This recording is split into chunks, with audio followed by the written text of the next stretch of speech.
Hola, ¿cómo está, bitches? Welcome to Friday Night Nights, live from Peru. Peru. What's the accent? I can't even do it. You can't even do it? Can't Is trill it your a art? Mexican accent? I I'm believe just in you. confused. Yeah, is it just Mexican? Is that what you're doing? Or That's I pretty don't know. much. They're like Mexican, but Mexican with llamas. shorter. With llamas. We're pretty Have cool, you seen actually. llamas? Yes, I have. Oh, I just walked by one about a half an hour ago to get my coffee.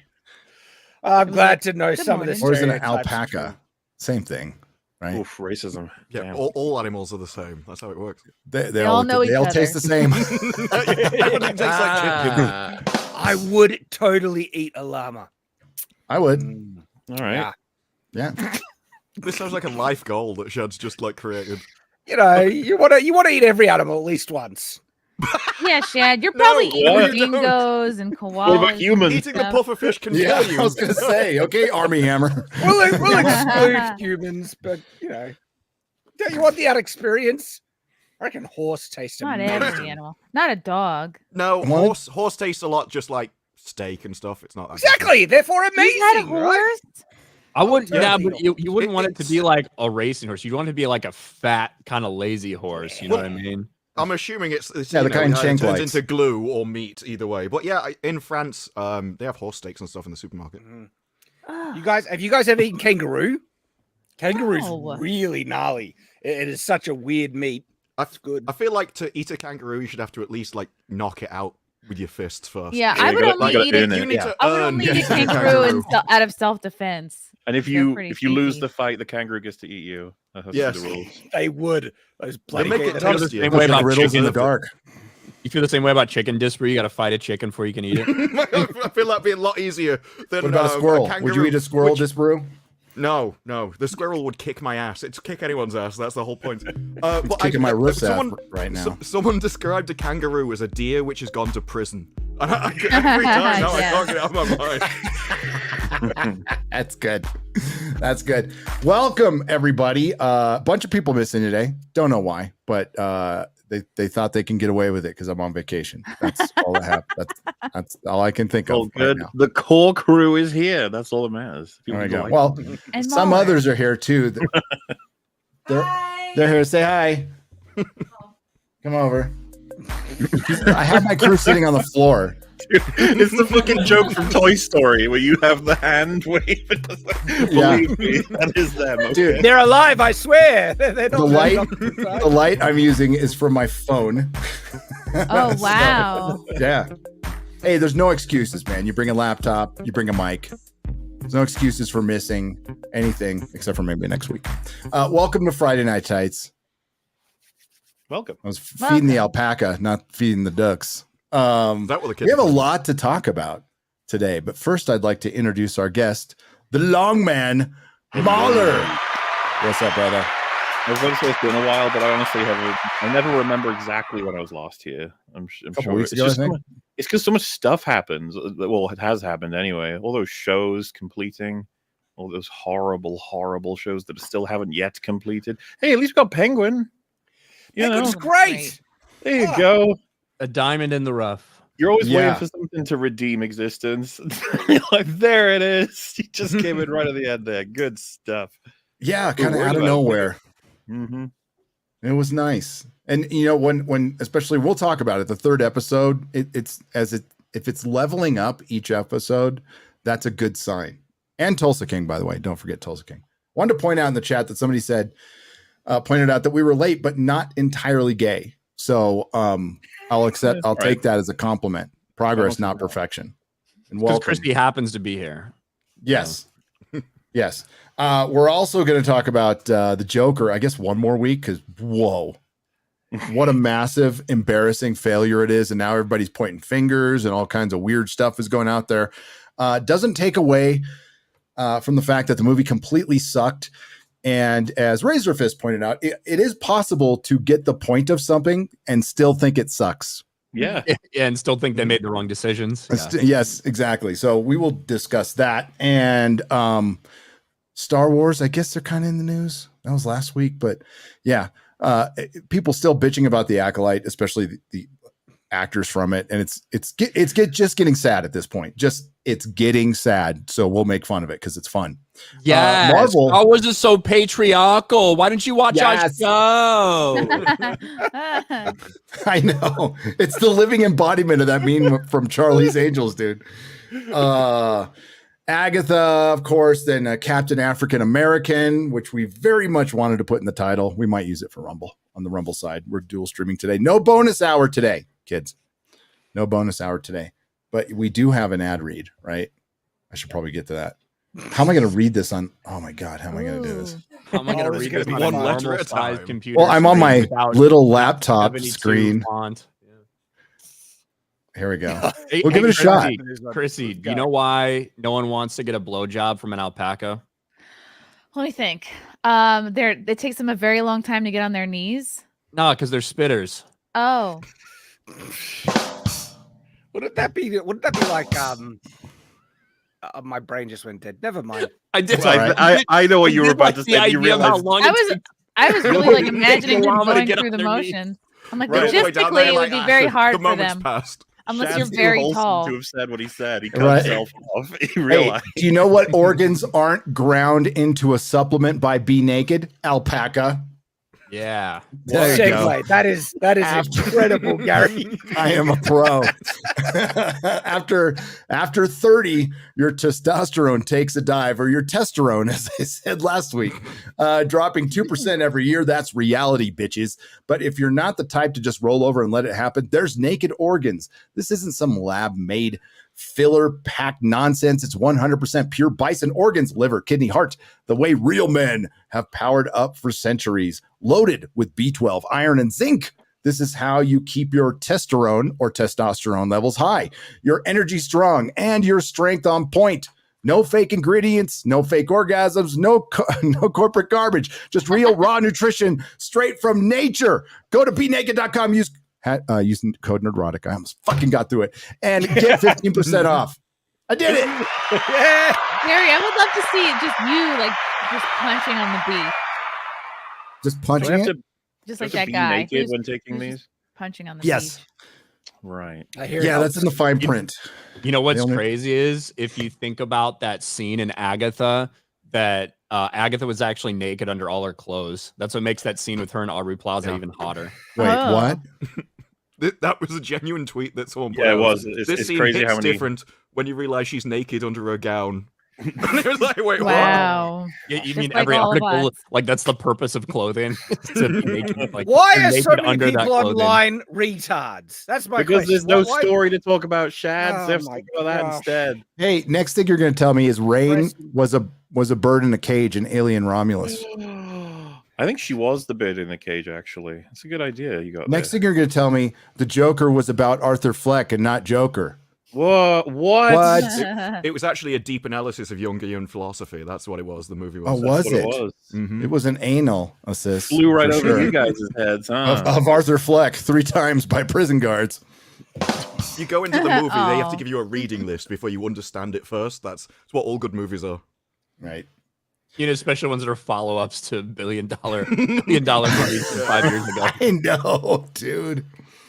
Oh, do you want to start with Joker? Let's just get that over Let's with. do it. Let's start with Joker. Sure. I've got an article here. Maybe I'll be able to read this. Oh, boys. I'll be No able to read one's the headlines. laughing now. Folly ado. Joker. Joker. Jocker. Take 2. Jocker Platter. Meet the Jockers. Joker. Fully I do. Falls down with 39 million to 40 million openings. Actually, what was it? 38.7 or 37.8? Can't remember. 37.8 million, which is Oof. less than Morbius. Morbius wins Oh. again. Oh, Morbius maybe it'll is get now. re-released. Hopefully. I did see a Third tweet time's the like that. charm. It's like, this is the time, Morbius. This is the time you should really release it. I promise we'll all go out and see it. I mean, it reminds me of the Acolyte. The just real quick, the annoying part of you got to watch it, guys. All those people on Twitter are saying Yeah. it's time for renewal. Disney, it's like, please go watch it. You got to churn them numbers, otherwise all of us will never get that season 2. Yeah, there So was some it's tweet really recently of a Netflix show. It's like, well, it only had a month to actually get its audience. It's like, are you under the impression that people watch a show after like 6 months after it's been released rather than when it is or actually running on television? No, we're just waiting for the tidal wave of popular opinion to catch up to where you are. That's what we're doing. Anytime. Yeah. I mean, the thing is, Just let it it was just using the IP of that Star War, I think it was. Not many people knew about it, so you have to wait a sec before people will find out if they want to see it or not. Build up that momentum.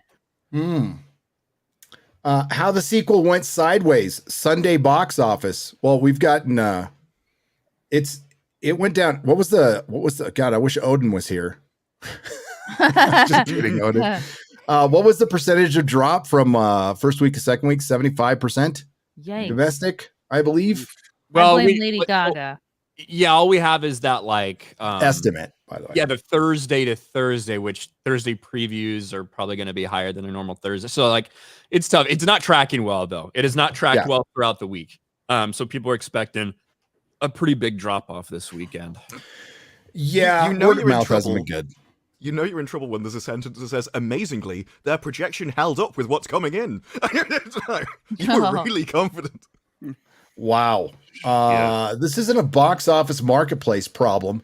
This is a creative development problem, declared one movie marketing vet this weekend over at Warner Brothers. Bold swing with the a foul Joker folle dole blah blah blah, whatever the fuck it is. It's shit. It's shit. I spit on it. Which is a production cost. It had a production cost of 190 million. I heard 200. Is coming on the way. It's coming in way below forecast at 39 million. Steeper than the 47 million, which was spotted by The Town yesterday. Warner is reporting 40 million this morning. Others are saying lower. Amazingly, the studio's overseas 80 million projection held up with what's coming in at 81.1 million, total worldwide 121.1 million, not 140 million. Do you remember what it was? All right. You remember what the worldwide number was for the first one? More than that. Is on 250 million was the worldwide weekend or opening weekend for the first one. With no China. Guess the comparison of the legs on these two films. I wonder which one is going to have been the one to last longer.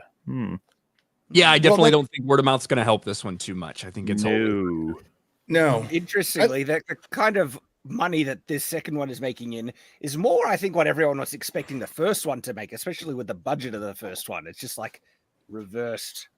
And they wanted $1 billion from this. They didn't give it $200 million to not get $1 billion. And now they're just pointing fingers at each. I don't know what's true. I don't know what's true. You're hearing that. What I think is that, to be honest, two things can be true. Warner Brothers can be pointing fingers at Todd Phillips and blaming him. And that could also be true.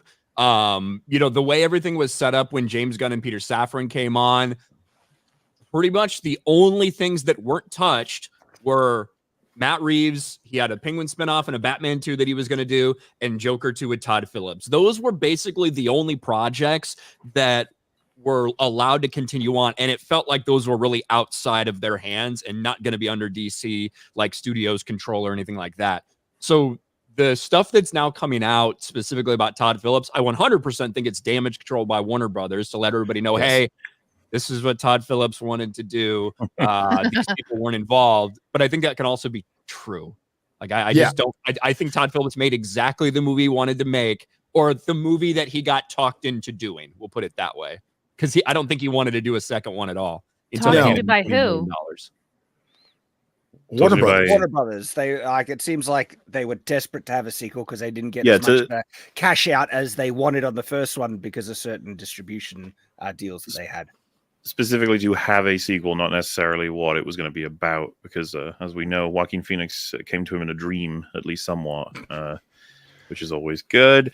And then, of course, if you dreamt this movie, I know, right? He came to Joaquin Phoenix in a dream a day after Warner Brothers offered him $20 million. Exactly.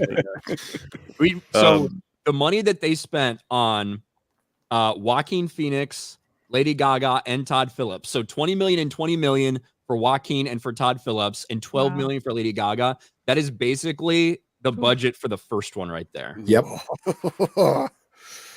They spent just on the top two casting choices on the director. Do you think So- the studio people are like, please let us meddle next time? You guys don't like it when we do, but we could have saved you from this if you let us get in the way of Todd. But either way, this is the sixth DC flop in a row, Oof. which is fucking incredible. And even Cinema Blend, that fucking shill Cinema Blend, wrote about this, saying, yeah, James Gunn's got to be a little worried about the brand damage, which is something we were saying every time DC released a movie and it lost money. And we can put that back up in a second, but we can also point out that the second most profitable DC movie of the last 3 years is Batgirl, the one they killed. And they made more money off the tax write-off. So it's technically the second most profitable, the Batman right now. And if anybody would have picked like the random Batman villain solo series that we didn't know we needed was the Penguin, would be better. I wouldn't have called that one. No way. Me neither. And I think, like, in terms of the James Gunn DC universe is trying to reboot, I'm not sure the Penguin's doing it any favors, because the result of that is I just want to see a sequel to the Batman now. I want to see this universe more. It is and I don't care about James Gunn's universe. Oh, dude. If their response is we're going to do more villains and not show Batman, I'm just fucking done. Okay, no. There probably will be. Because it's entirely unrelated to the Batman universe. You could literally change the name and never know where it was from if they didn't call him Penguin. It's almost like a movie called Joker. Well, yeah. Right. But that was the problem It's with the almost like sequel. if you just use these, if you use these, like, not everything has to be, hey, this standard fucking hero format that we've seen. You can do things in these universes as long as you're competently writing them and telling a good story. Things can work like this. You could do shit. You could do remember the first episode of Agatha where it was like 15 minutes of, man, what if we really were just following a cop around randomly in the Marvel universe? You don't have to interact with superheroes, but weird shit's going down. I kind of want to see what a well-written cop like movie would be like. Well, Figuring it out. well written. Yeah, but then they dropped it. got the idea of it like started. You can do things. The thing is, the Penguin is still kind of following the hero story. It's still a guy going out, struggling, overcoming the challenges, rising up the ranks. He's just doing it for the other side. So he's breaking the law, but we haven't seen him go out and randomly slaughter civilians or anything yet, or make the audience dislike him as a person. They have to make it so that you still root for him, even though he's doing kind of crime. It is relatively reliable, I think, what Ryan is saying, that like if you go unconventional or even unadvisable, we all would not, like, when we heard about this, we're like, this is not a good move, not a reliable move. But if you do it, you're gonna have to make it real good. You can't rely on a bunch of other factors for this. And so far, because I don't want to speak for the rest of the show yet, they've done a pretty good job. And it seems like the viewership is probably going to build. And then of course it's like, so what after that? And it sounds a bit, I don't know, pessimistic or cynical, but they could very well be like, hey, can you do this with another one? We'll just toss you another character. I don't think any of that's happening. I think that Penguin's coming out. I think Batman 2 is coming out, and that's it. That's it. Because it's just James Gunn and Peter Safran. Like, these are the only things that were left in the tank. Probably the reason these two were left alone was because they're follow-ups to things that were already profitable for them, successes for them, which was Joker and the Batman. And they already had these relationships and these contracts in place and wanted them to continue. That's the only thing that James Gunn wasn't really allowed to touch during this reboot. Do you know how much money was spent on Joker? What the budget was? 200 million-ish for the production budget, about $100 million for marketing. So they got about $300 million sunk into this thing that is probably going to struggle to hit that at the box office. And even with the wages, still, I have no idea where the rest of the money went. And like, they got extortionate amounts of money, but the rest of it didn't show on the screen, and a few sets. How much money do you think would have to be made from both Penguin's, engagement and then Batman 2 for them to actually continue that line? Do you think? Nothing. If it does really well, wouldn't that be their? It would have to be James Gunn's decision. Like, they've given him so much power at this point. Like, he couldn't, as Ryan said, there's certain projects he couldn't axe because of when the contract was done. By the way, if anybody thought that they weren't working on contracts or hiring actors during the strike, then I've got some swampland in Florida to sell you right now, because there is too soon. Sorry. Yeah, there's a lot of evidence with a certain Superman actor that he bulked up during fucking Twisters, and they did the reshoots after the strike, and it's they had to do some stuff. Well, So he can't work What kind out of on his stuff? own recognizance, Gary. of just 'cause he course wants not. to It's get- plausible just 'cause he wants to get deniability, 40 of pounds course, muscle? that they had to CG him thinner. Oh At no. least it wasn't a mustache. Yeah. Bulked up. At least it wasn't a mustache. At least it wasn't. Yeah, they were working on deals throughout the strike. So just so you want it, like they won't say that out loud, but they were absolutely. Do you think this could go both ways? Because like the previous movies being bad just before your time does give you an opportunity to go, well, that wasn't anything to do with me, and mine's just better compared to that. But if you've got a good show, well, now you've also got something you've got to beat because that's met the new standard. And we saw what happened with Star Trek with Picard season 3. Well, that won't be carrying on at any point because Kurtzman wasn't involved. And so I think if you've got this prestige show that people like that was nothing to do with you, you kind of want to clear that out of the way just as well as the bad stuff, because as we said before, it shows that you could absolutely do a Batman TV show. It would probably be better at this point to do a Batman TV show and forget doing him in the movies. Batman's been so freaking overdone in the comic books and even arguably in the movies at this point. Like, what? Let it be Superman show for a little while. Why not? Even though it's not. Either way, James Gunn is definitely nervous. He has to be nervous. He has to make probably one of the, if not the greatest Superman movie of all time. He has to make one of the greatest. He can't just, this cannot be a mediocre movie or pretty good. It's got to be fucking great. It's got to be great. And Warner Brothers is in a position there. If you don't think they can back out of deals, they can back out of deals whenever the fuck they want. They don't want to because, listen, Warner Brothers is the dumbest company in the world. They control DC. They have the fucking distribution rights to Lord of the Rings. They have the distribution rights to Harry Potter, and they haven't been able to do fucking shit over the last 2 years. And one time they did something right, the Joker, they fucked up the sequel and they didn't make any money off the first one. They're stupid. They're continually stupid. What's the timeline for the next Superman movie? It's next year. Yeah, and we already know that it's going to be, they're treating it like a launch pad for the entire universe. So we're going to get like 1,000 characters in it, which is probably not the way to go at all. No. I mean, what have they done with their Looney Tunes characters? They're kind of popular. So Complaining we didn't get Space any Jam 2, buddy. Yeah. right. Space Jam 2, Gary. Space Jam 2 was great. So if everyone was betting on Joker 2, I'm just going to say Joker 2, I don't speak fucking French, as being a winning tentpole in their fantasy box office league a year out. Well, sorry, you just lost a ton of cash. The sequel based on a DC Comics character is one of the lowest sequel openings in memory to a major franchise film. And they're going to bring it up in a second, based on a comic book. It's certainly lower than the start of Marvel Studios' bomb last fall, The Marvels, oof. And that was a 46.1 million opening.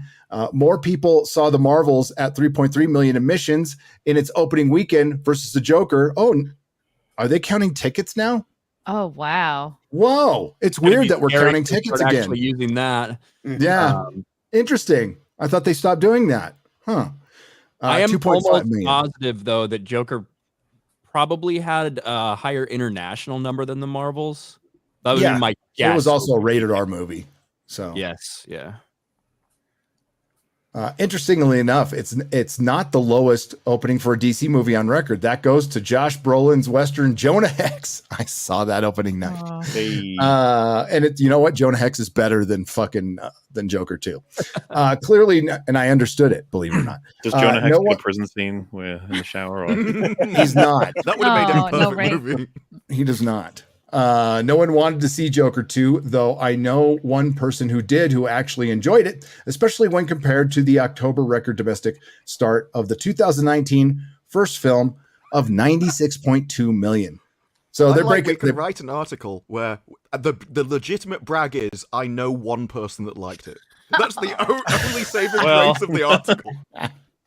It's a My win. mom It's a liked small it. win, but it's a win. Oh, there's some people who liked it. There are. There's cinephiles and people who, I mean, unlike us media illiterate people who just didn't understand it at all.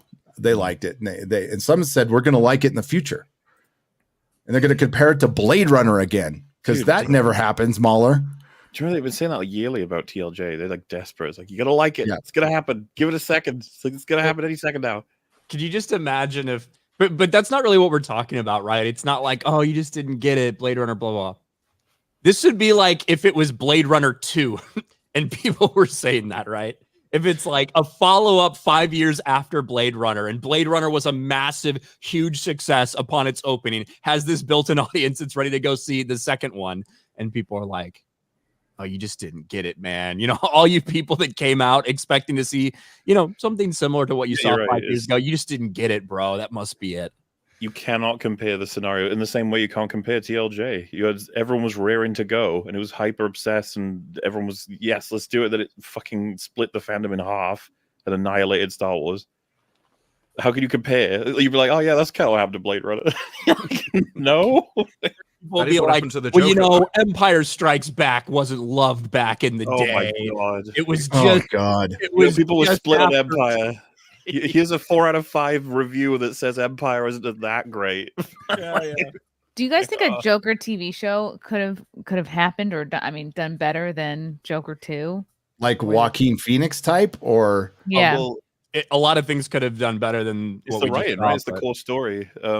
Because if it were a TV show or a movie or even a fucking video game, to be honest with you, it just needs to not have him get unjoked by rape. That's probably not the best. That's that the was meme the point now. of the movie. the that's meme what now I'm is saying, Batman should have raped Joker, and that's the meme. That's Gary. If Batman had done it, I think we'd all be like, "Well, that's good source material stuff, right would there." understand. Yeah, we've all read that comic.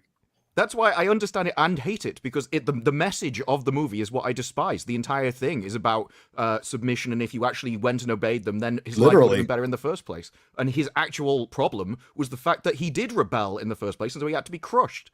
This is a horrible message to put in a movie where they're supposed to be... Disparu, sorry to interrupt, very on point for Hollywood nowadays. Supposedly the counterculture and the rebels, they're all for the state now. So I guess it kind of checks out in that sense. And submit to your multiple rapes.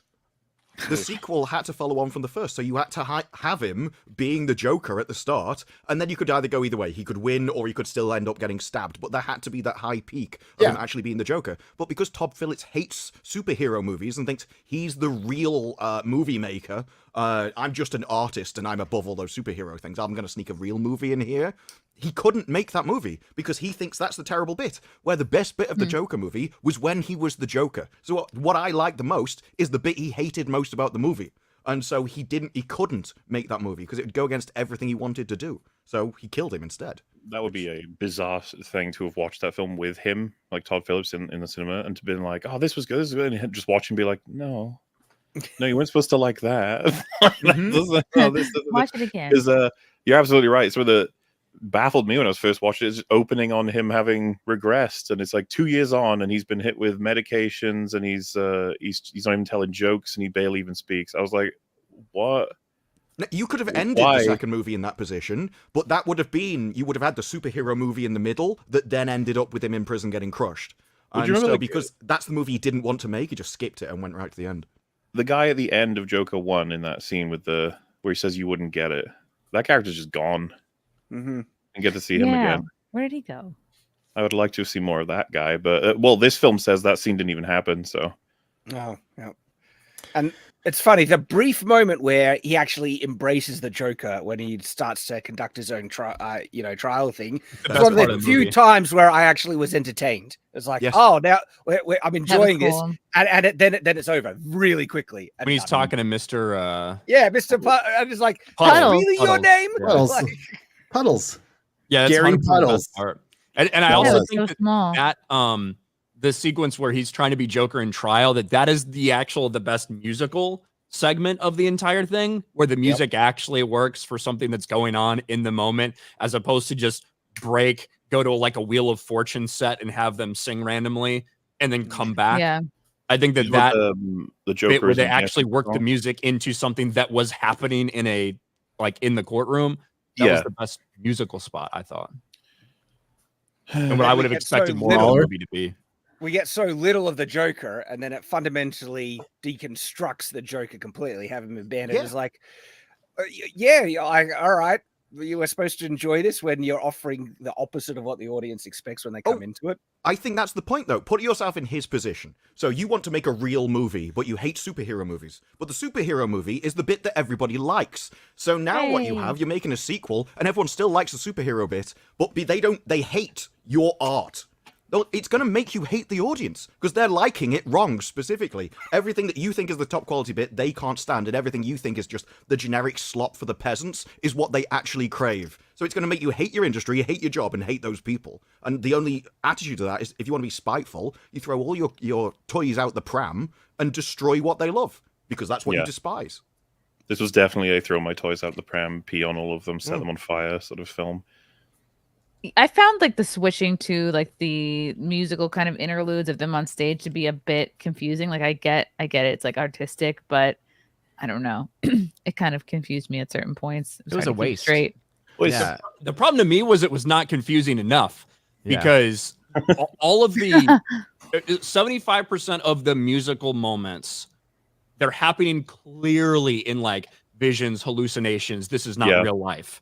Where I feel like it would have been better served and had people asking more questions about what was going on if they had been doing more of the musical shit within the movie itself.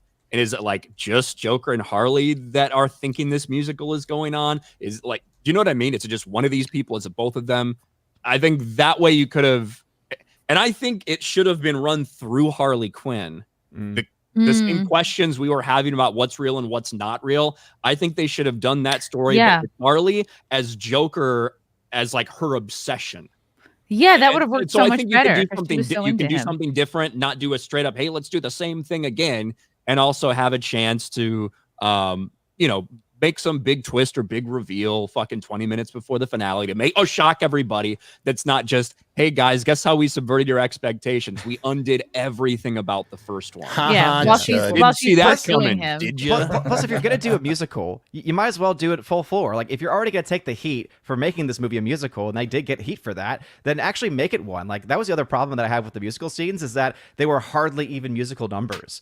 Like a lot of it was barely Eddie singing. Like when they actually jumped into the fantasy, it kind of got to that level, but it was still very light. Like even the musicals were there and the musical singing was there, it was so light. It's hard to really quantify this as even a musical. And so you're wasting $10 million to get Gaga in there, and you're barely utilizing her. And then you're putting the musicals in there, which is going to turn a lot of people off. It's almost like, honestly, as we've been kind of indicating, like this guy, I think, made these decisions because he's like, screw everybody attached to this. I'm going to make this the most unlikable thing ever. It's Gaga. Yeah, it was a lot of slow, sleepy talk singing.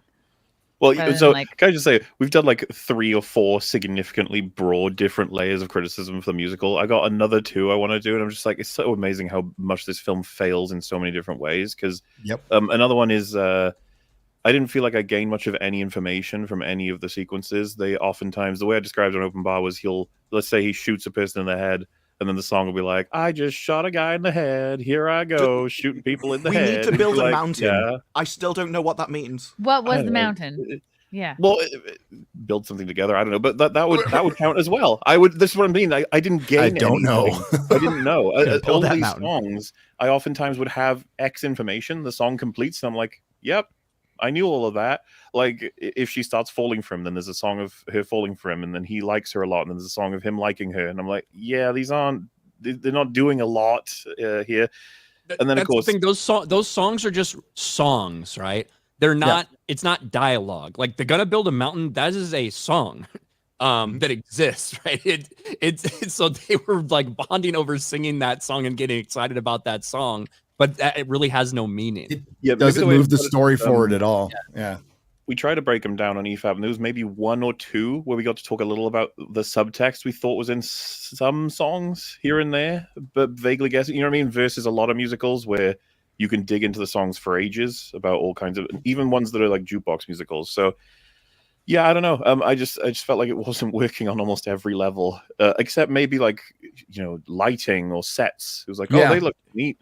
Yeah.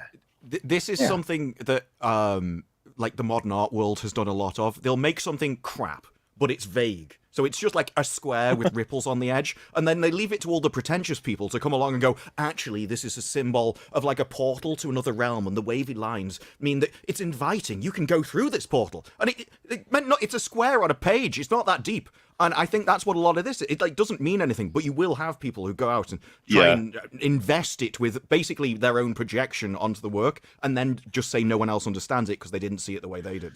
It's the same crowd that likes the Acolyte, probably a big crossover there, modern art enjoyers. Well, like they're when dealing someone with it the acts- same way, shipping Ryan. in the So Joker.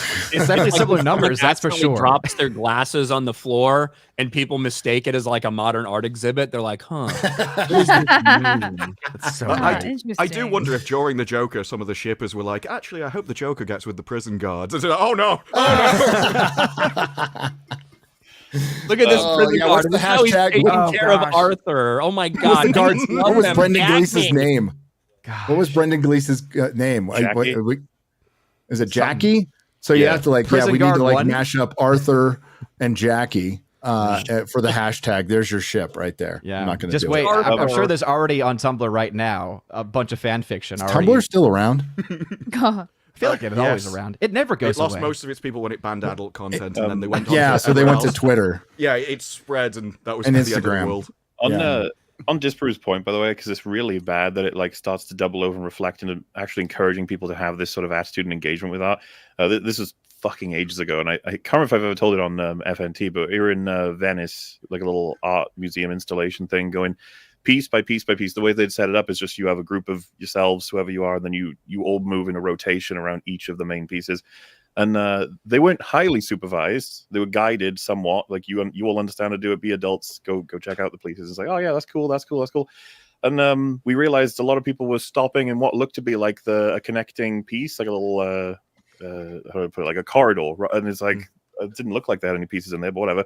We finally got to it, and everyone keeps stopping to stare at a fire extinguisher. Oh, yeah. There's loads of those situations. There's at least 2, if not 3 times I know of that a cleaner in the Tate Gallery has tidied up one of the exhibits. 'Cause Yes. It's like a soiled bed, and they just throw it all away. It's happened multiple times. Well, like we were like, surely no, because we were all bursting out laughing. We're like, this is just a fire extinguisher. Why is everyone looking at the fire extinguisher? They were like, no, I think it is a part. I think it's supposed to. It's just like, no, stop. It's just a fire extinguisher.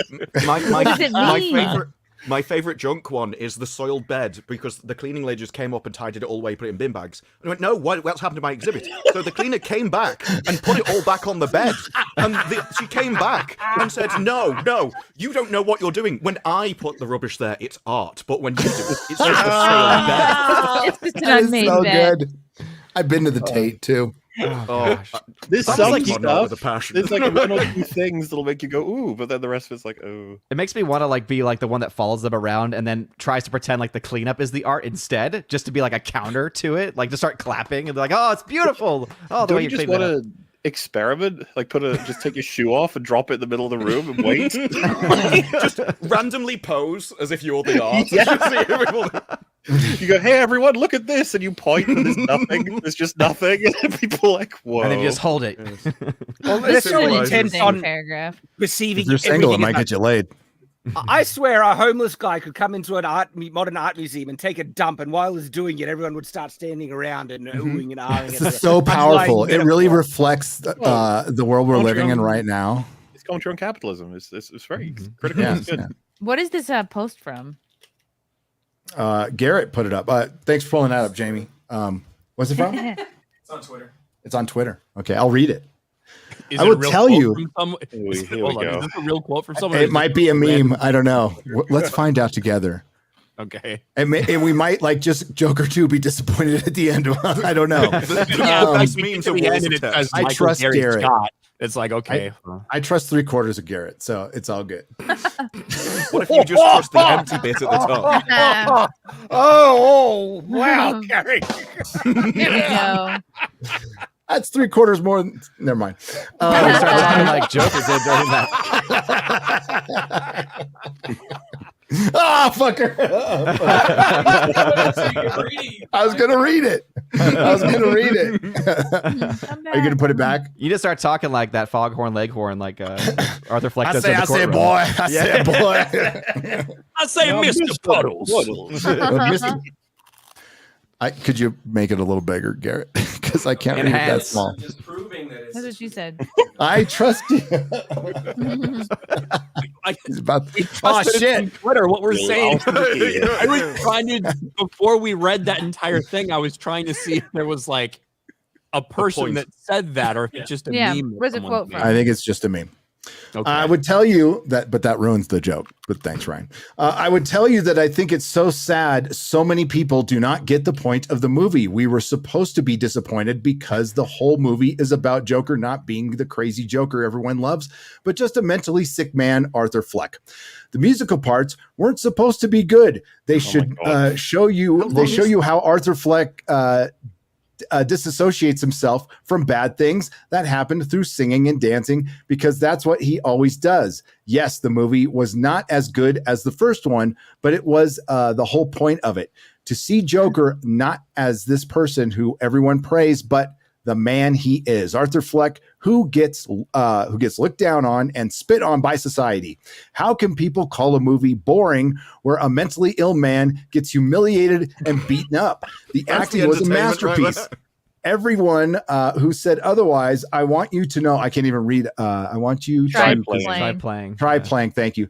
Joker one time in your life and fake that forced laugh he always makes. You guys are just so addicted to action and thrill because your short attention span. Next time you hate on a movie, try to understand it first. Who is that from? Next time you don't like a movie, try to like it first. So Yeah, was Next that time you write No, a the post, point put a was to period not at the like end of it. your paragraph. That's Yeah. crazy. He's saying, and don't how put your dare you don't not- put your fucking your name under a word I can't read. Yeah. The whole point of that thing was like, how dare you not like the thing that was intentionally made to be not enjoyable? It's like, Yes. is this person retarded? Are they that dumb? They're like, Well, what are they suggesting? That the first film is some action-packed romp where a guy gets to do whatever he wants? Like, as if Oh, I we don't even think he's see- thought that far about the first movie, to be honest. It's so weird because it's like, why do you think the first one resonates and the second one doesn't? Do you think the first one sucks ass? Is that what? Because they clearly said that this one is worse in this post. So Yeah, Yep. he's justifying, like, just because it's about mental illness means it should be underwhelming and a bit confusing and disjointed. I mean, Well, just it's like with the mentally ill bit proves that he's not the Joker and he's just Arthur Fleck. It's like, okay, Doctor Who had the same story. All the time it bigged up this woman's mom that she was going to be this big character. But no, it's just a normal person. You just thought she was important, and that made her important. It's like, Am I okay, guessing that's this not a correctly, story. Garrett? Maroc. That Make the Batfleck movie probably didn't write that. Probably found it on Reddit and just reposted it. That would be my guess. Yeah, that's what I mean. I thought that this was gonna have like some meaning, like Todd Phillips. I know. attached to it, I just which love we've already that Make seen. the Batfleck movie wants to put that out there and say, you guys don't understand movies. Yeah, like, also we've on already the seen topic of some- that post we've already saying like, And I'd well, rather you see a don't Batfleck understand the movie. movie. You got to understand the criticism of the movie too before you fucking respond to it. How about that? Like, Ooh. boring Yeah, to they're- just be like, you don't get it. Well, so much of the obviously there was a big controversy with the first one that the media attempted to spin up. Even with that being the case, is something like around a 70% critic score for the movie itself. But there was a decent amount of people trying to stir shit and pretending like, well, there's just a lot of weak white incels that are celebrating this. They look at him as a hero. I think a very small percentage of people looked at Arthur Fleck in the first movie as some sort of hero. Now, can you have some like sympathy and shit like that? Of course you can, but he's doing like really horrific shit because he's been pushed past this breaking point. He's a mentally ill person, and it's just a reflection of all of that. I think very few people saw him as an inspiration or something to strive for, and more people saw it as a warning sign. So I think the idea closest that we'll they- get is there Go are ahead. elements of his journey that we can relate to in some way. As in, I think I could have been brought to make some of these decisions at the worst points in my life. And there's things that everyone's been through that you'd be like, shit, man, if everything went wrong in the right way, I could do some things that I probably regret.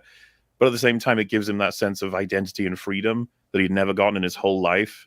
You know, and you sort of watch it and just, it's kind of a marvel. You're like, wow, that's a bold choice. You know, like the I quite love the shot where he's on the police car and he's got all those people surrounding him and he's finally seen, he's understood, so to speak, in the world, you know? Yeah. And the you wouldn't get it.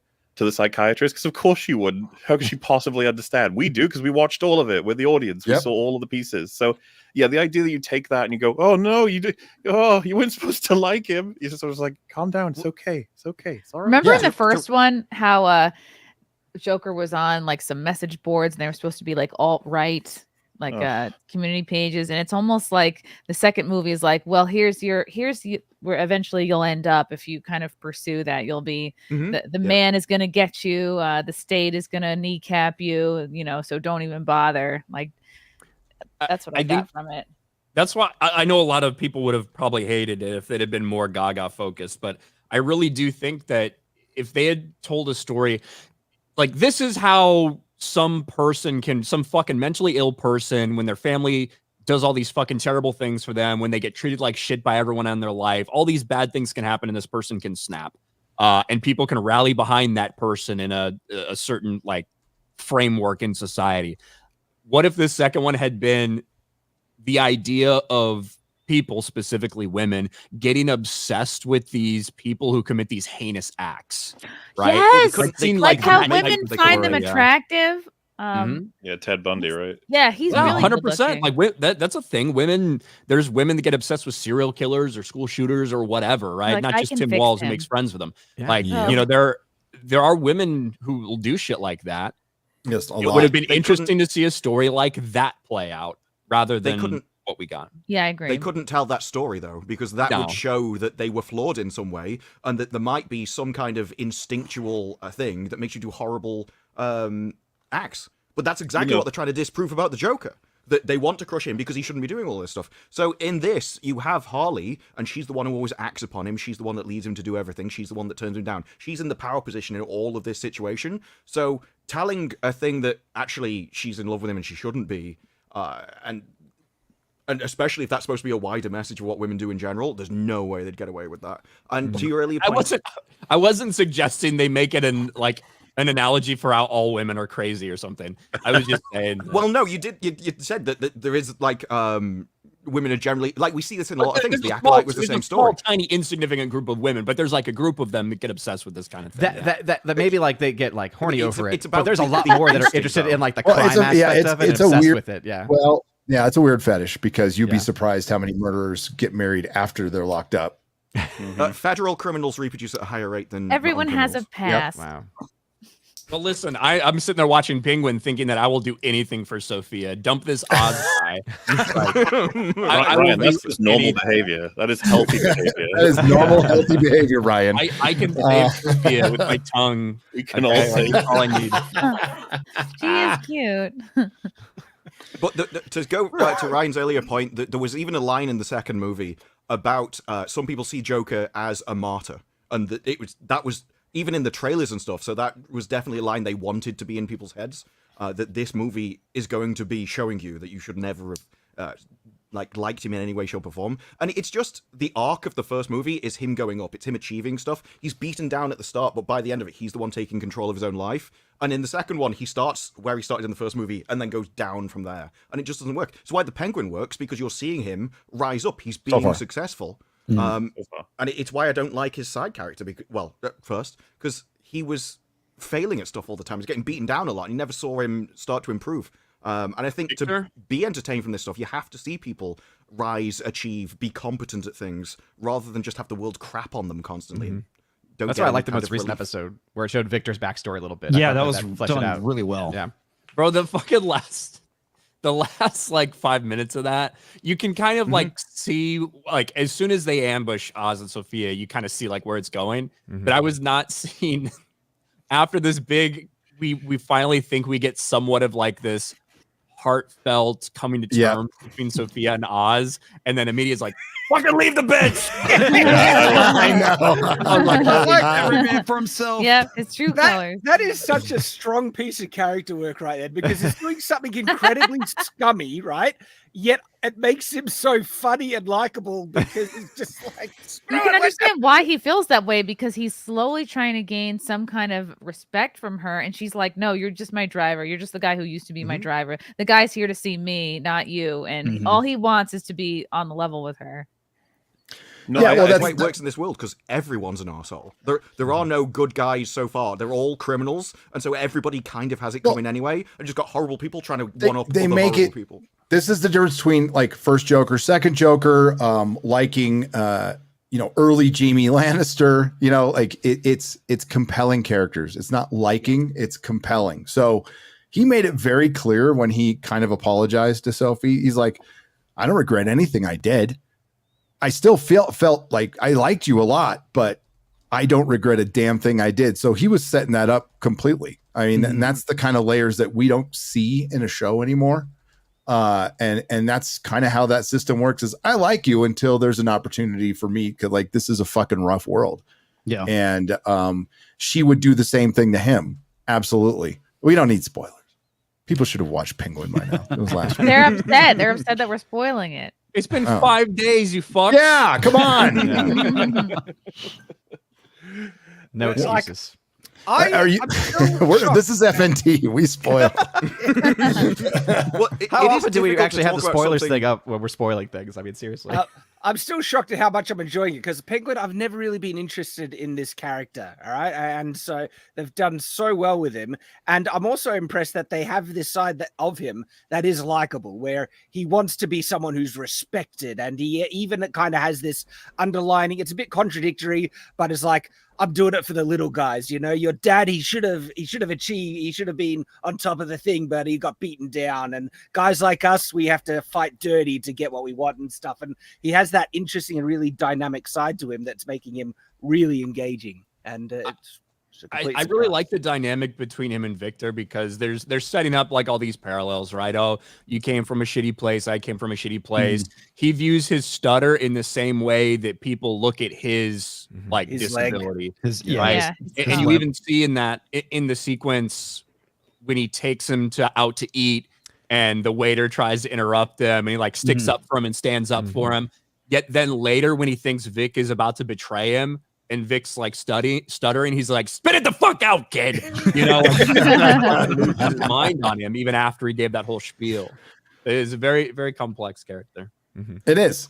And we like to see that kind of complexity. And that's why it works. And Penguin is right. You want to be respected by the people because then they'll cover for you. Then when you go in and offer protection, they'll go, okay, well, Pat, yeah, this guy will actually protect me. Dude, Then they'll have I your just back.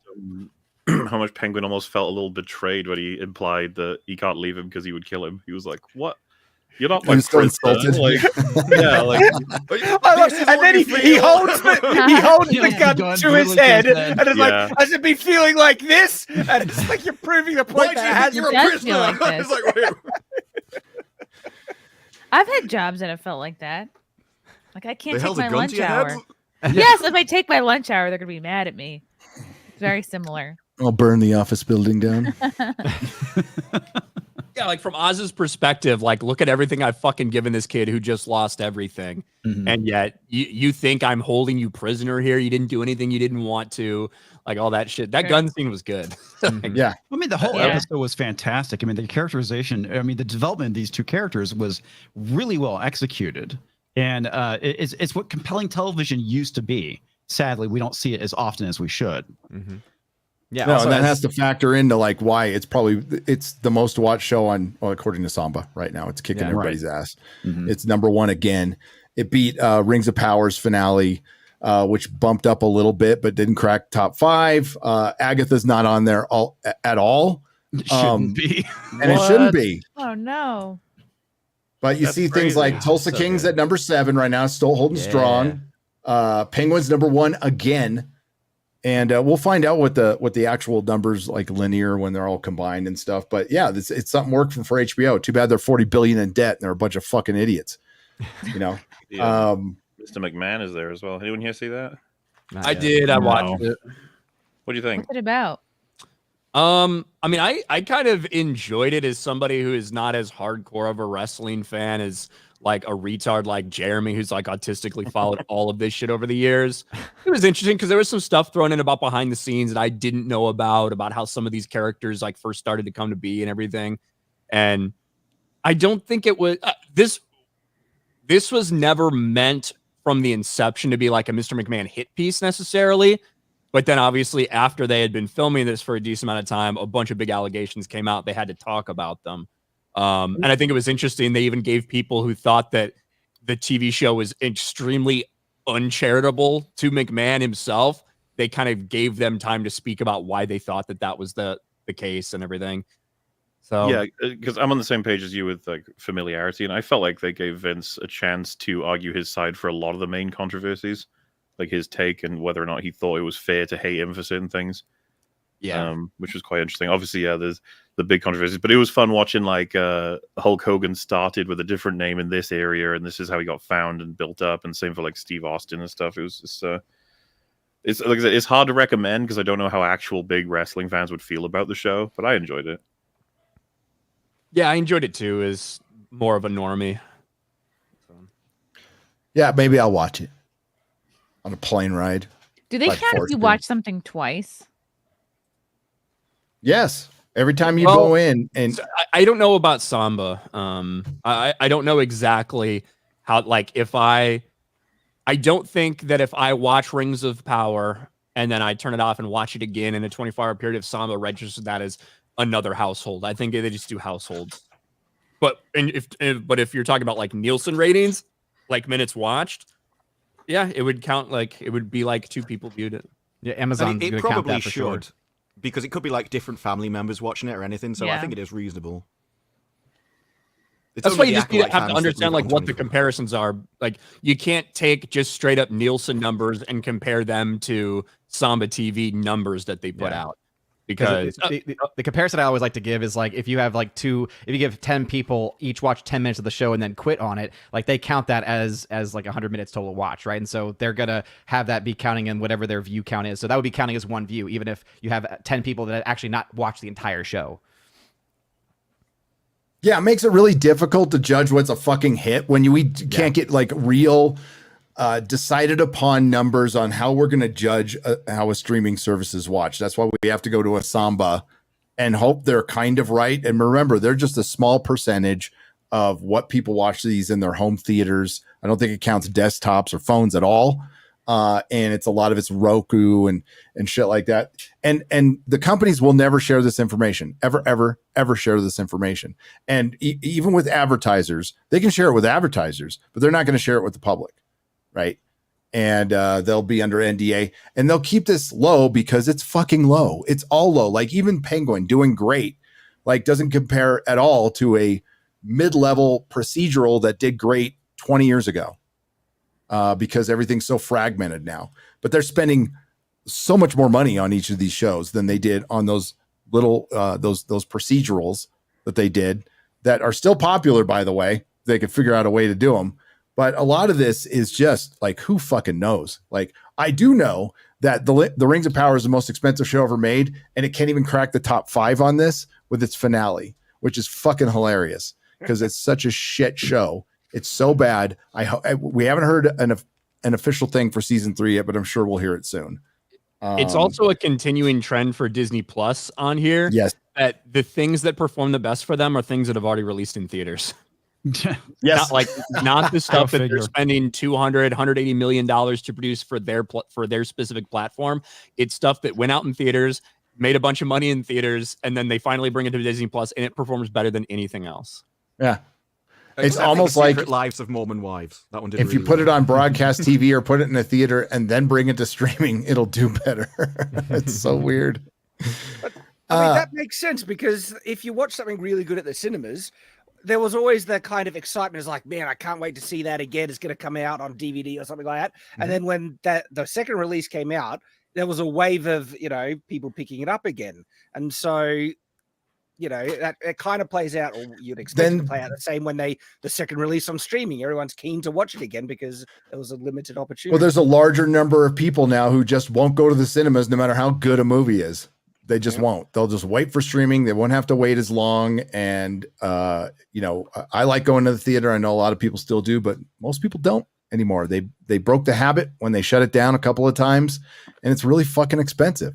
And you know what? And home A more theaters expensive popcorn bucket is not going to get you there. It's cool, but I know we got big TVs now, and I'd rather watch it at home when I got the convenience. Like I had to, oh man, when I was watching the Joker Fleur de Bleu there. I really need to go to the toilet. I got it right. I really need to go to the toilet to film, and I was like, just wishing I wish I could freaking pause this thing. I don't want to go out and miss something, and so I just had to hold it. It was a very uncomfortable viewing experience. You could ask everybody there. The Joker too. I didn't know. Now I know. I didn't know then. Some mumbling I could song. have skipped half of it now in hindsight. But no, actually, that was frustrating because I was thinking, all right, should I go now? I might miss something. And now, so I wait, I'm holding it. And then 10 minutes pass and I'm like, damn it, I could have gone. Nothing's happened. There was you guys have the moment a song started, I left. And I was like, yeah. There was this theater near me called the Apple Theater. And I usually go to the Alamo Draft House just because it's so easy to order food and you don't have to, they just bring it right to you. It's like real nice. But there's this theater called Apple Theater and they have like you can order burgers and popcorn and stuff, but they don't bring it to you. You have to sit there and wait in line, and then you're like missing previews, and they're not fast at all, and there's never enough people working there, and it's like unless you're Alamo. Now I sound like I'm sponsored by Alamo, but unless you're them, no, I've seen no other theater do that well. Like, don't make people sit and wait for a burger for like 20 minutes. The last thing I want at the cinema is to be next to somebody eating like a Except for- 3-course meal. Yeah. No, I wanted to sit in their seat, silent, not moving, and shut up the entire thing. Well, luckily You're most fucking theaters were British. empty, so you could have I like know, enough this is a space very between you and the British guy eating the burger. right here. They have Wait, boozy wait. milkshakes. I hear one rattly bag, I'm like, you arsehole. Yeah, that's a British thing. We have to, we're just happy if we don't have a domestic dispute going on. I know. At this point. It's true. They're getting stabbed in your theaters, Disparu. Don't laugh. Okay. Only in London. Only for Frozen 2. Only for Frozen 2. Frozen 1 was better, bitch. But yeah. So Rings of Power finale. I did a whole video on it. We already talked about this. We did, but Frozen, yeah, we talked about Frozen 2. Do you want to talk about how much you like Frozen, Chad? Frozen 2 should What be about called Frozen Saw. 3? This where it turns out he's got a green screen behind him. He takes it down. It's just all Frozen merch. No, I just want to talk about Patton Oswalde's tweet. That's the only thing I want to talk about. Oh, yeah. No. Yeah. The little dwarf himself. The little dwarf himself posted. I refer to him as one of Hollywood's house nerds because that's what he is. He's a fucking poser. He might have known some stuff back in the day, but he's just full on Hollywood douchebag now, right up there with Kevin Smith and Will Wheaton. Yeah, it's like these nerds who got into the club. Like that's the kind of feeling it is. Yeah. And the question really is how well Kevin Smith was a nerd. That's unquestionable. But the other two, not really that sure. If you're talking about nerds who went and bought weekly comics, and I don't know. I know Patton Oswalde is famous for being a dick and big timing his friends and people who knew him for years. So and remarrying within a year of his wife dying. But here he goes talking about human and Gary. Okay. But he's going to talk about the emotional depth of the Rings of Power season 2 here.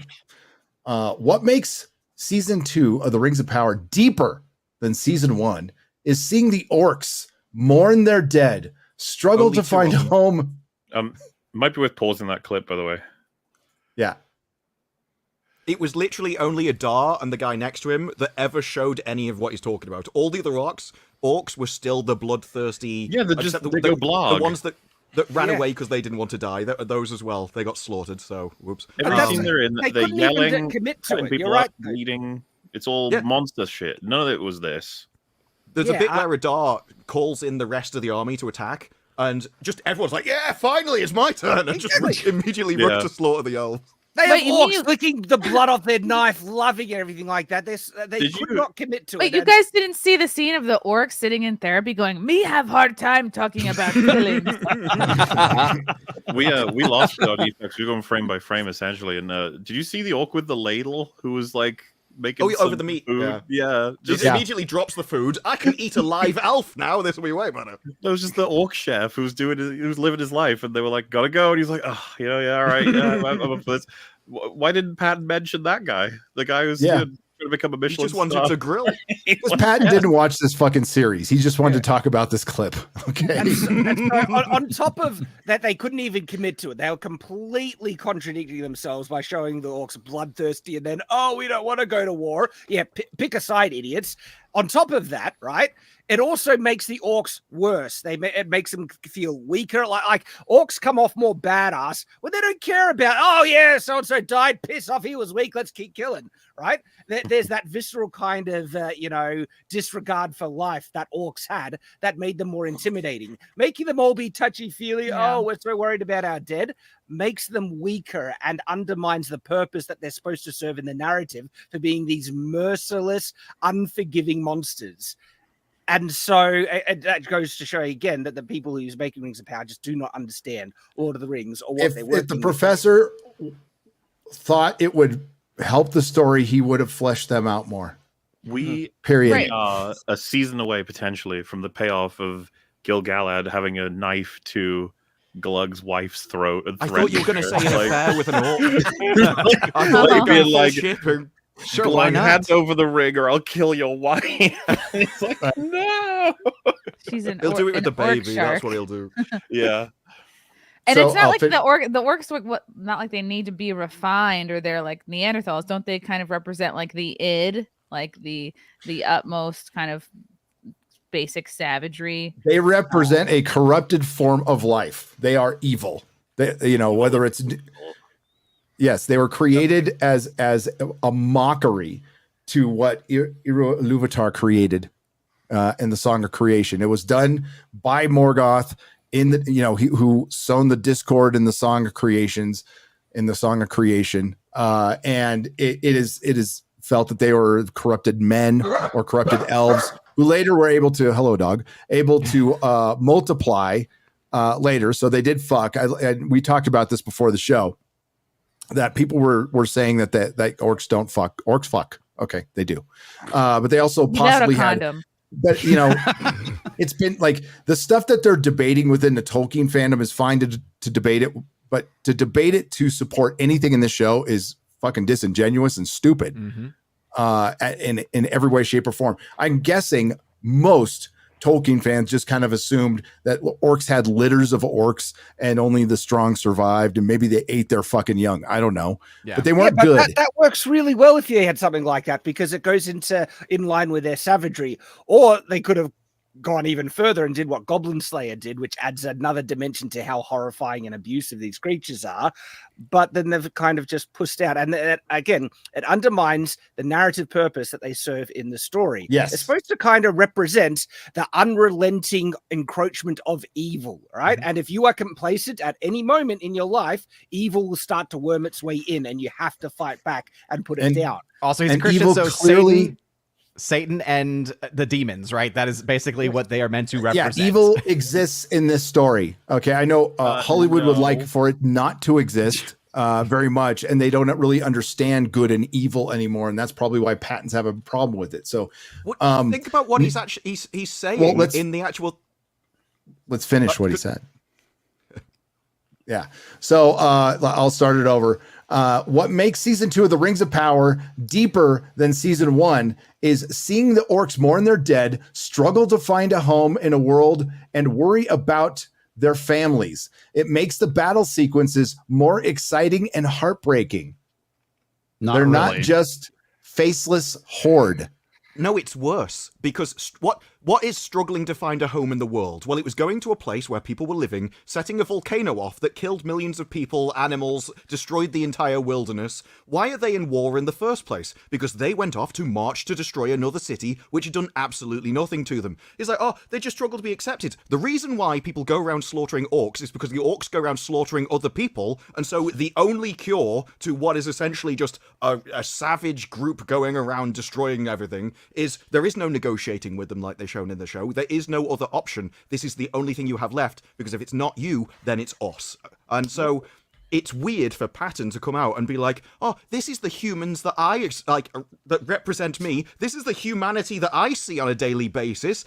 I really feel for these people. If you are looking at an evil group of people like the orcs and thinking that's just like me, it really says more about the person that sees it rather than anything about the material itself.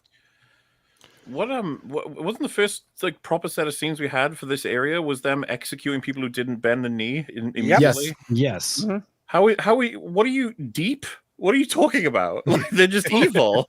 It's funny because you almost want to be like, yeah, this is part of Rings of Power's fault for fucking up orcs, but it's like, yeah, but Rings of Power wasn't exactly like they did it really badly anyway. If their goal was to try and make orcs have some level of humanity, it's like they're still mindless beasts in 99% of the content. So I don't even know what the fuck he's talking about.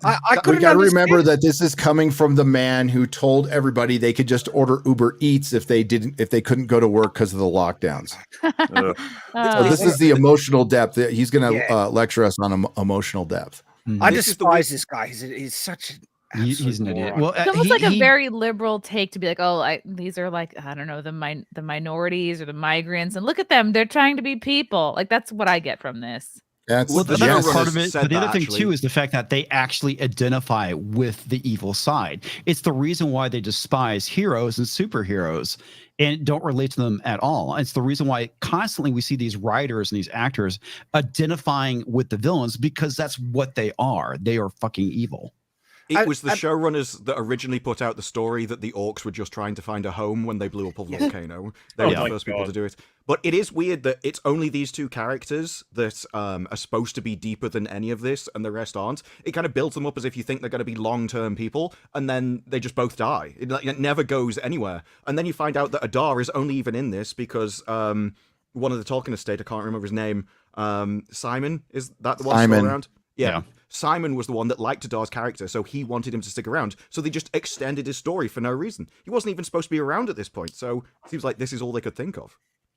I find it really hilarious that these people, like even Oswalde here, where he's trying to say the orcs are just struggling to find a home, and it's like, hang on, are they actually trying to extend the comparison that the orcs represent immigrants? Because you do know what the orcs did to the places that they immigrated to, don't you? That's not an analogy that you want to make. All right, the orcs eat cats on a front lawn.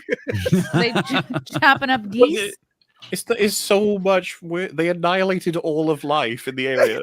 They turned it into a hellscape, and it's like, what are they saying about immigrants then? If that's the comparison, it's not good. It's just...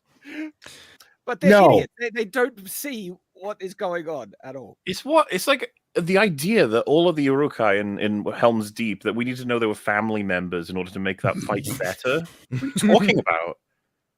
Part of the horror of it all is this force that's just washing over this castle filled with the last remnants of humanity trying to stay alive. Like, what are you talking about? Like, yeah, but are they trying to find a home? We're just trying to find a home. Just trying to raise their little orclings. It's no big deal. Yeah. You're just a bigot. Were there baby orcs in this? Did I miss that? Yeah, there was that one female orc holding one. Can you imagine if J.D. Payne does think that if only they'd negotiated at Helm's Deep, there could have been peace? It was just like, why didn't you ever invite them in? That's the only question going through his mind. They just want to make enough money to get plastic surgery so they can look better. Basically, do the Khloe Kardashian journey.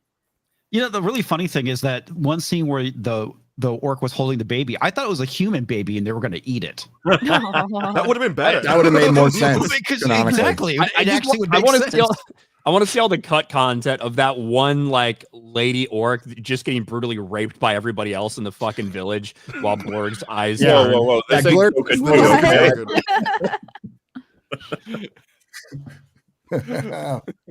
So bad. Oh my god. So yeah, hopefully this is the last we ever hear of this series, other than we had Jennifer Salk come out and say that 55 million people watched it over roughly a 30-day period worldwide, which is interesting because if you remember, guys, over 100 million people watched the season 1 in the same 30-day period when it opened. So it's lost 45% of its audience of whatever percentage is left. And they still say 55 million engaged with it, whatever that means. Oh, that's right. Thank you, Ryan. Briefly looked at it. Engaged. So me posting a picture of fucking Tolkien flipping off the Rings of Power account is considered engagement. Okay. Potentially, maybe. Yes. But it was depends on 40 what metric they used. It was 40 million or 44 million after 11 days, and then that came after like 34. Yeah. And multiple episodes have come out since then. Yes. So the audience drop off from that first 11 days was astronomical. Yep. What's the wait on anything for season 3, like in terms of pre-production? It's Do we know? imminent. A renewal is imminent. Did you see that? I think it was a Hollywood Reporter post that claimed essentially all of the writers for season 2 are not coming back. Yeah, yeah. We had a message saying, like, do you think there's hope as a result of that? I was like, no. No. It'll be different in brand new original. I mean, work. Think about what they tried to say about season 2. It's like, oh, no, this is more accurate to the source material. No, it wasn't. They just lied through their ass, and they're like, yeah, we've learned things from season 1. No, you didn't. No, they didn't. Season 2 was worse. Celebrimbor in one of the first interviews said the entire scenes between him and Sauron is complete canon, and the audience will like that because they like that kind of thing. Mm-hmm. That was before the series. Oh yeah, that was All before the the times season. they cried together. We'll never forget. Well, it was a Variety deadline on the Hollywood Reporter. In their byline on a headline is like, we're Celebrimbor and Sauron lovers. Finally revealed. Finally revealed. Yeah. Finally. And the answer was yes. Yeah. The answer was I can yes. understand why people would ship them. No wonder it took them so long to make those fucking rings. They were fucking all the time. Right. The rings what were they using the rings together. ring. They did show Sauron shoving a shaft into Celebrimbor, so you know. And then crying Hey, about it the after. hands can tracks on whatever you need. How about try this one on? Oh, no. It's rigged for his pleasure. Oh, good riddance. Celebrimbor, why does this ring vibrate? Well, Galadriel's ring looks like a. Never mind. Right. Look at the influence you guys have had on him. He used to be wholesome. It used to be more than one Yeah. FPS too.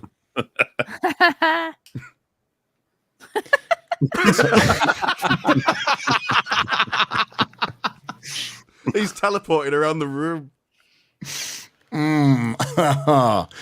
What a terrible show. Thank God it's gone.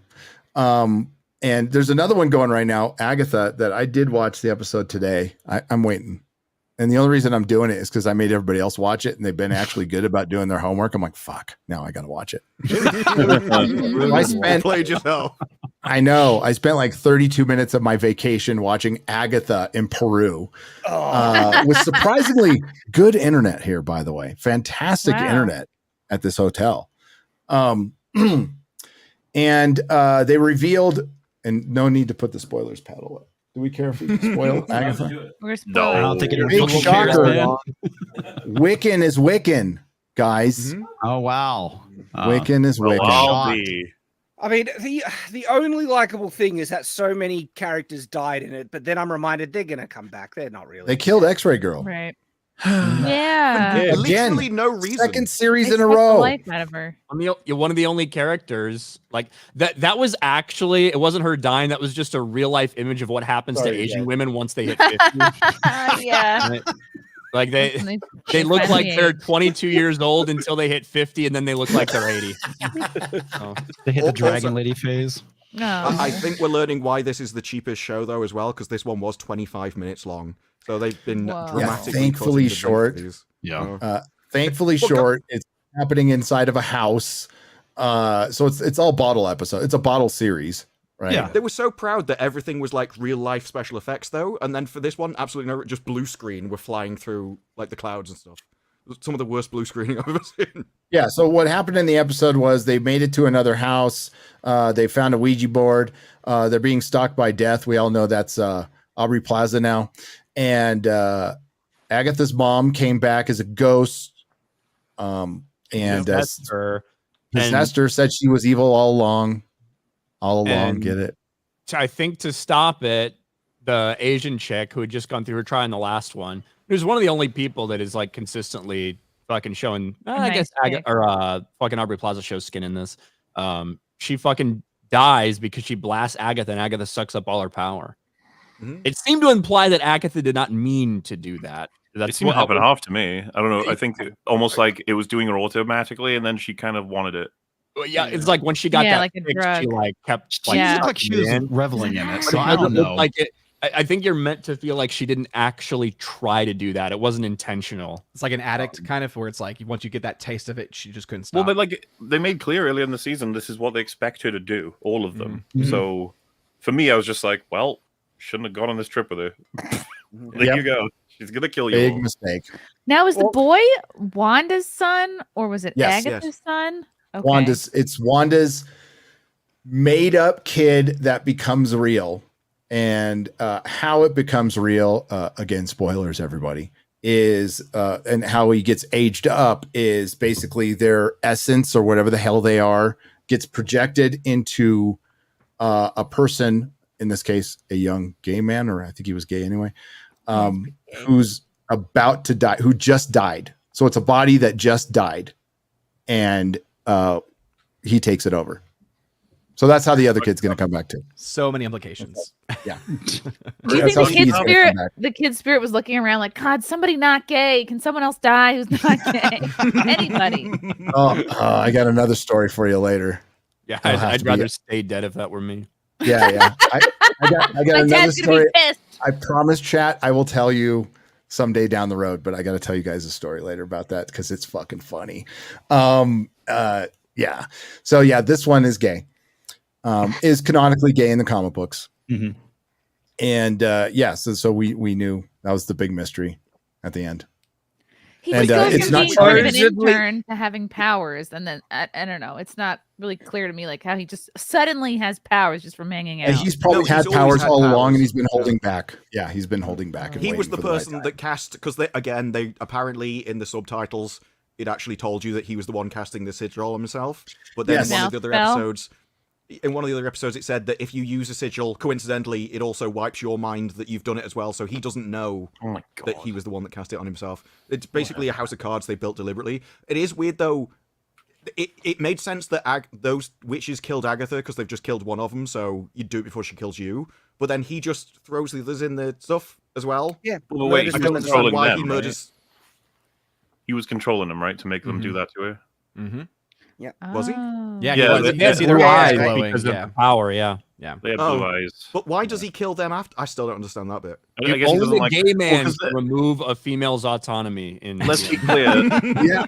None of them are dead. They're all going to end up somewhere else at the beginning of next episode. It's the hierarchy of victimhood that they had to follow. It's not going to mean anything. It's just to be like, woo! Look, Yeah. they went through mud. Yeah, but It's a they pathetic better fake have out him at the knowing end. that then. No, it's not going to lead anything. By the way, so it's supposed to be there's a gay explosion at the end, but it's not going to. Well, maybe Aubrey Plaza's Lady Death goes on and does something else. Maybe but I it's think not she going to said lead. she's going to be like, in other stuff. yeah, that's probably what they're setting up. But as far as like it leading into Vision or any other movies, like plot wise, not at all. Not at all. Because Vision's supposed to be the third part of the Wanda trilogy, right? Ugh. So, Everyone was asking for that. well, about as many people as asking for the Agatha show. I I'd don't rather think see a it's Vision white. show, to be honest with you. But I feel like a bit old man yells at cloud here, but like when MOM came out and there was a big discussion over like that ending is meaningless because Wanda's obviously not dead. Loads of people were like, you don't know that, she is, you don't know that, yeah. And it's like by the time they fucking bring it back, no one's gonna even remember Multiverse of Madness's ending. no, Just be like whatever. I would argue Mostly nobody because remembers it now. Yeah, mostly because they probably didn't even watch it. I know it made a lot of money, but also there were still a lot of people that did not go to see that. Well, just a lot of people turned on it too. It was Mhm. like this film sucks ass, which it does. Mhm. It does. It did. You made a big long video about it. It was awesome. That movie made almost $500 million in its opening weekend and went on to only make 950,000 or 950 million overall. Mm-hmm. That would be really impressive. Made $500 million and then only ended up at 950,000. That would be very. That would be amazing. Yeah. But like they gave all the money away. But I heard I they were- really liked the first Doctor Strange movie. He was my favorite character out of like all the people. So I was looking forward to that movie, and then went and like, this is crap. So I really did not want to dislike that movie. Unfortunately, here we are. I didn't either. Sam Raimi came back to direct it. It sucked. I'm sorry to see it. He should There have were done a couple Spider-Man things 4 with that were Toby. very like that you could tell. Okay, this is a Sam Raimi scene clearly. Yeah, like you got Mhm. some of his flair in there, but I mean, it's still a Marvel movie through and through. If post Endgame sort of shit. Michael Waldron. Well, yeah, after lots of reshoots, which will bring us to our next subject. Lots of reshoots. Captain Speaking of African American. Now, I don't know if you guys saw the video I sent you in our super secret FNT chat. I don't know if you understood it or not, but I'll explain it. Yes. I was looking for a costume. You hunted for Okay. it, we could say. I hunted, Rob. Yes. I hunted for a Sam Wilson Captain America costume. I was on Amazon and I put in Captain America costume adult, and nothing came up for Sam Wilson's Captain America. It was Steve Rogers. You want to know why? Because Steve Rogers is Captain America. I think everybody knows that. That's too. why. Yeah. Now, one costume did come up, but it was Falcon from Falcon and the Winter Soldier. Surprise, So yes, the surprise. Captain African American movie has been in the works for a long time. It has been reshot. It has been reshot a lot. I don't know how many times, but the entire movie has essentially been remade.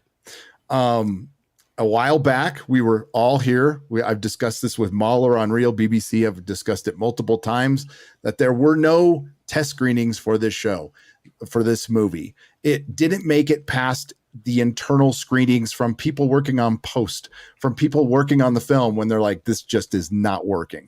It's not working. Part of the reason it's not working is Sam Wilson has no superpowers and they're going to have him take on the fucking Red Hulk. Okay, that's stupid. Okay, It's just he has a gun. He'll go pew pew. okay, pew pew.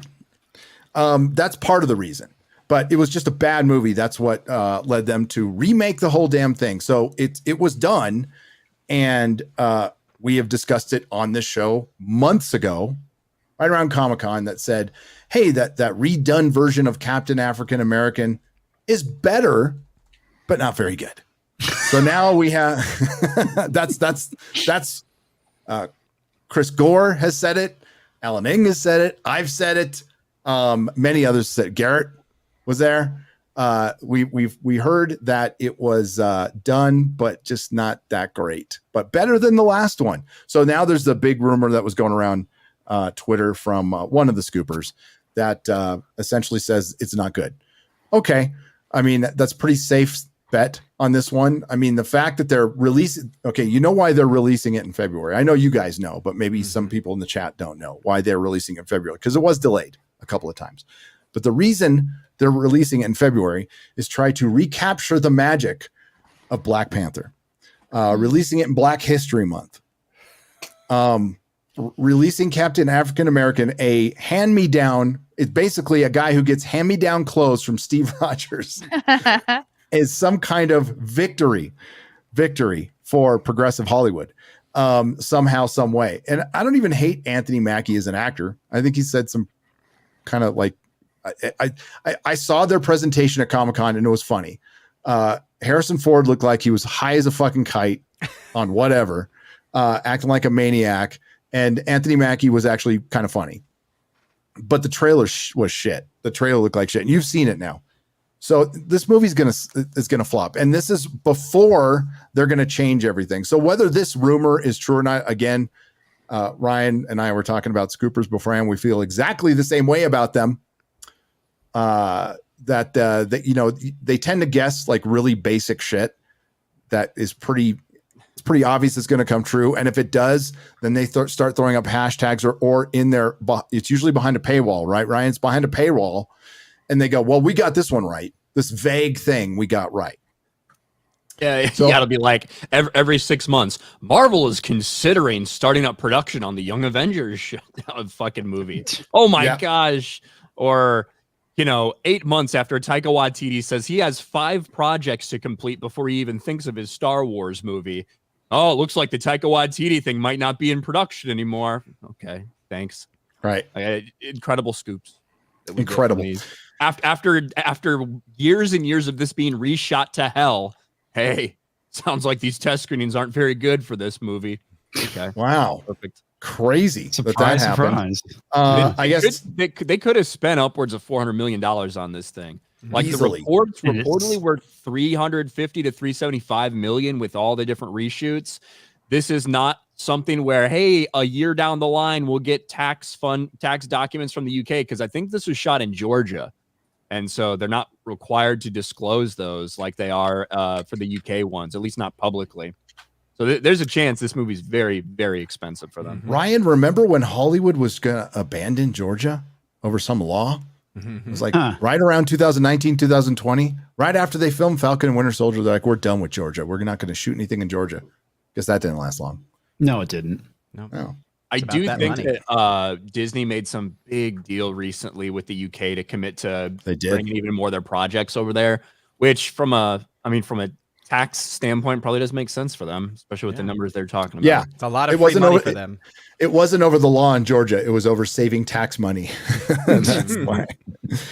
Captain America: Brave New World, or Captain African American, reportedly awful after test screening. I mean, my first suggestion, call me crazy, guys, would be to have Captain America in the Captain America sequel, but let's see how it goes. It didn't work out well for Black Panther.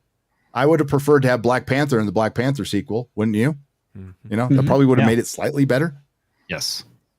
Not much better, but slightly better. No more. The rumors come from Scooper. My Time to Shine Hello on X just rolls off the tongue. He wrote, just heard back from like 3 people who went to see Captain America: Brave New World test screening, and woof, movie sounds awful. Now, I guess technically we're in the space where they could be doing test screenings. It's a possibility. 4 or 5 months out. Yeah. Sure. I know one of these people, but the only test screenings I know they've seen are DC movies, but maybe they'll stop doing those too. What a pointless quote. The person who attended didn't seem to like the movie that much, as opposed to the people that didn't attend. Like, Yeah. It was previously reported by Jordan Rumi at World of Real. He wrote 2 different cuts of the film, test screen last week. The person who attended, I'm glad they pointed out, seemed to like the movie. It didn't seem like the movie all that much. Is that the only quote we get? Well, it does seem like there's more Okay. set in between those two things, but yes, altogether doesn't sound very good. Well, okay, there are 2 different endings to it for sure. There are. He added, the reactions I've heard have not been very kind to this movie, which is being described as essential and inessential. inessential. I'm sorry. Yeah. I can't read.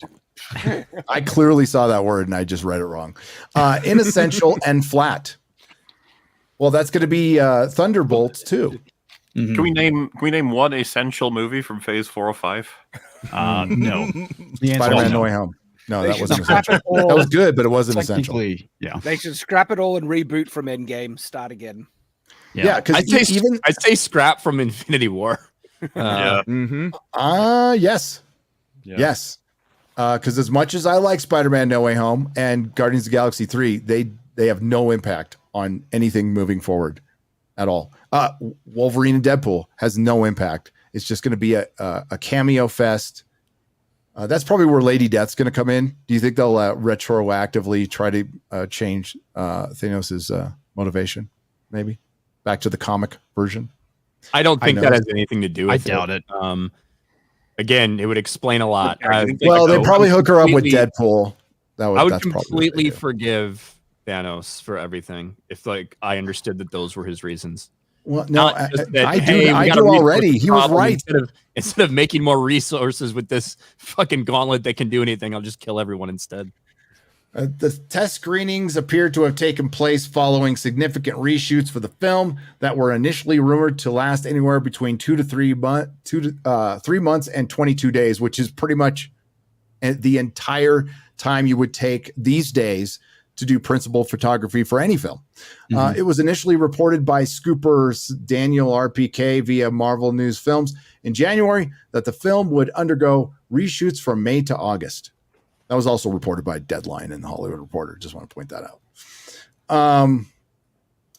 Interestingly enough, actor Tim Blake Nelson, who will play the leader in the film, because Captain African American has taken on a Hulk villains for some reason, revealed he shot the entire movie twice. He told the Hollywood Reporter in September, "Well, we're done. I've shot it. I've actually shot it twice because I did the original a year ago, and then we came back and redid a lot of it in the beginning of the summer." There you go. Big secret. Actor Anthony Mackie, who stars as Sam Wilson, the Falcon, in the film, had previously downplayed the significance of the reshoots, telling the Radio Times, "We shot the next film, and now because we had the big strike, it kind of delayed everything. So now we're going to do our reshoots, which isn't a big deal. It's just the whole film." Yeah, it's the whole film. It's just No the whole big film. deal. It's fine, guys. it's fine. You're overreacting and overblowing things. Yeah, you're overblowing. We just had an entire new budget, and it's $400 million, and we're never going to make our money back. He elaborated, "Every Marvel movie I've done has done between 6 weeks and 3 months of reshoots. That doesn't help your cause, bro." No.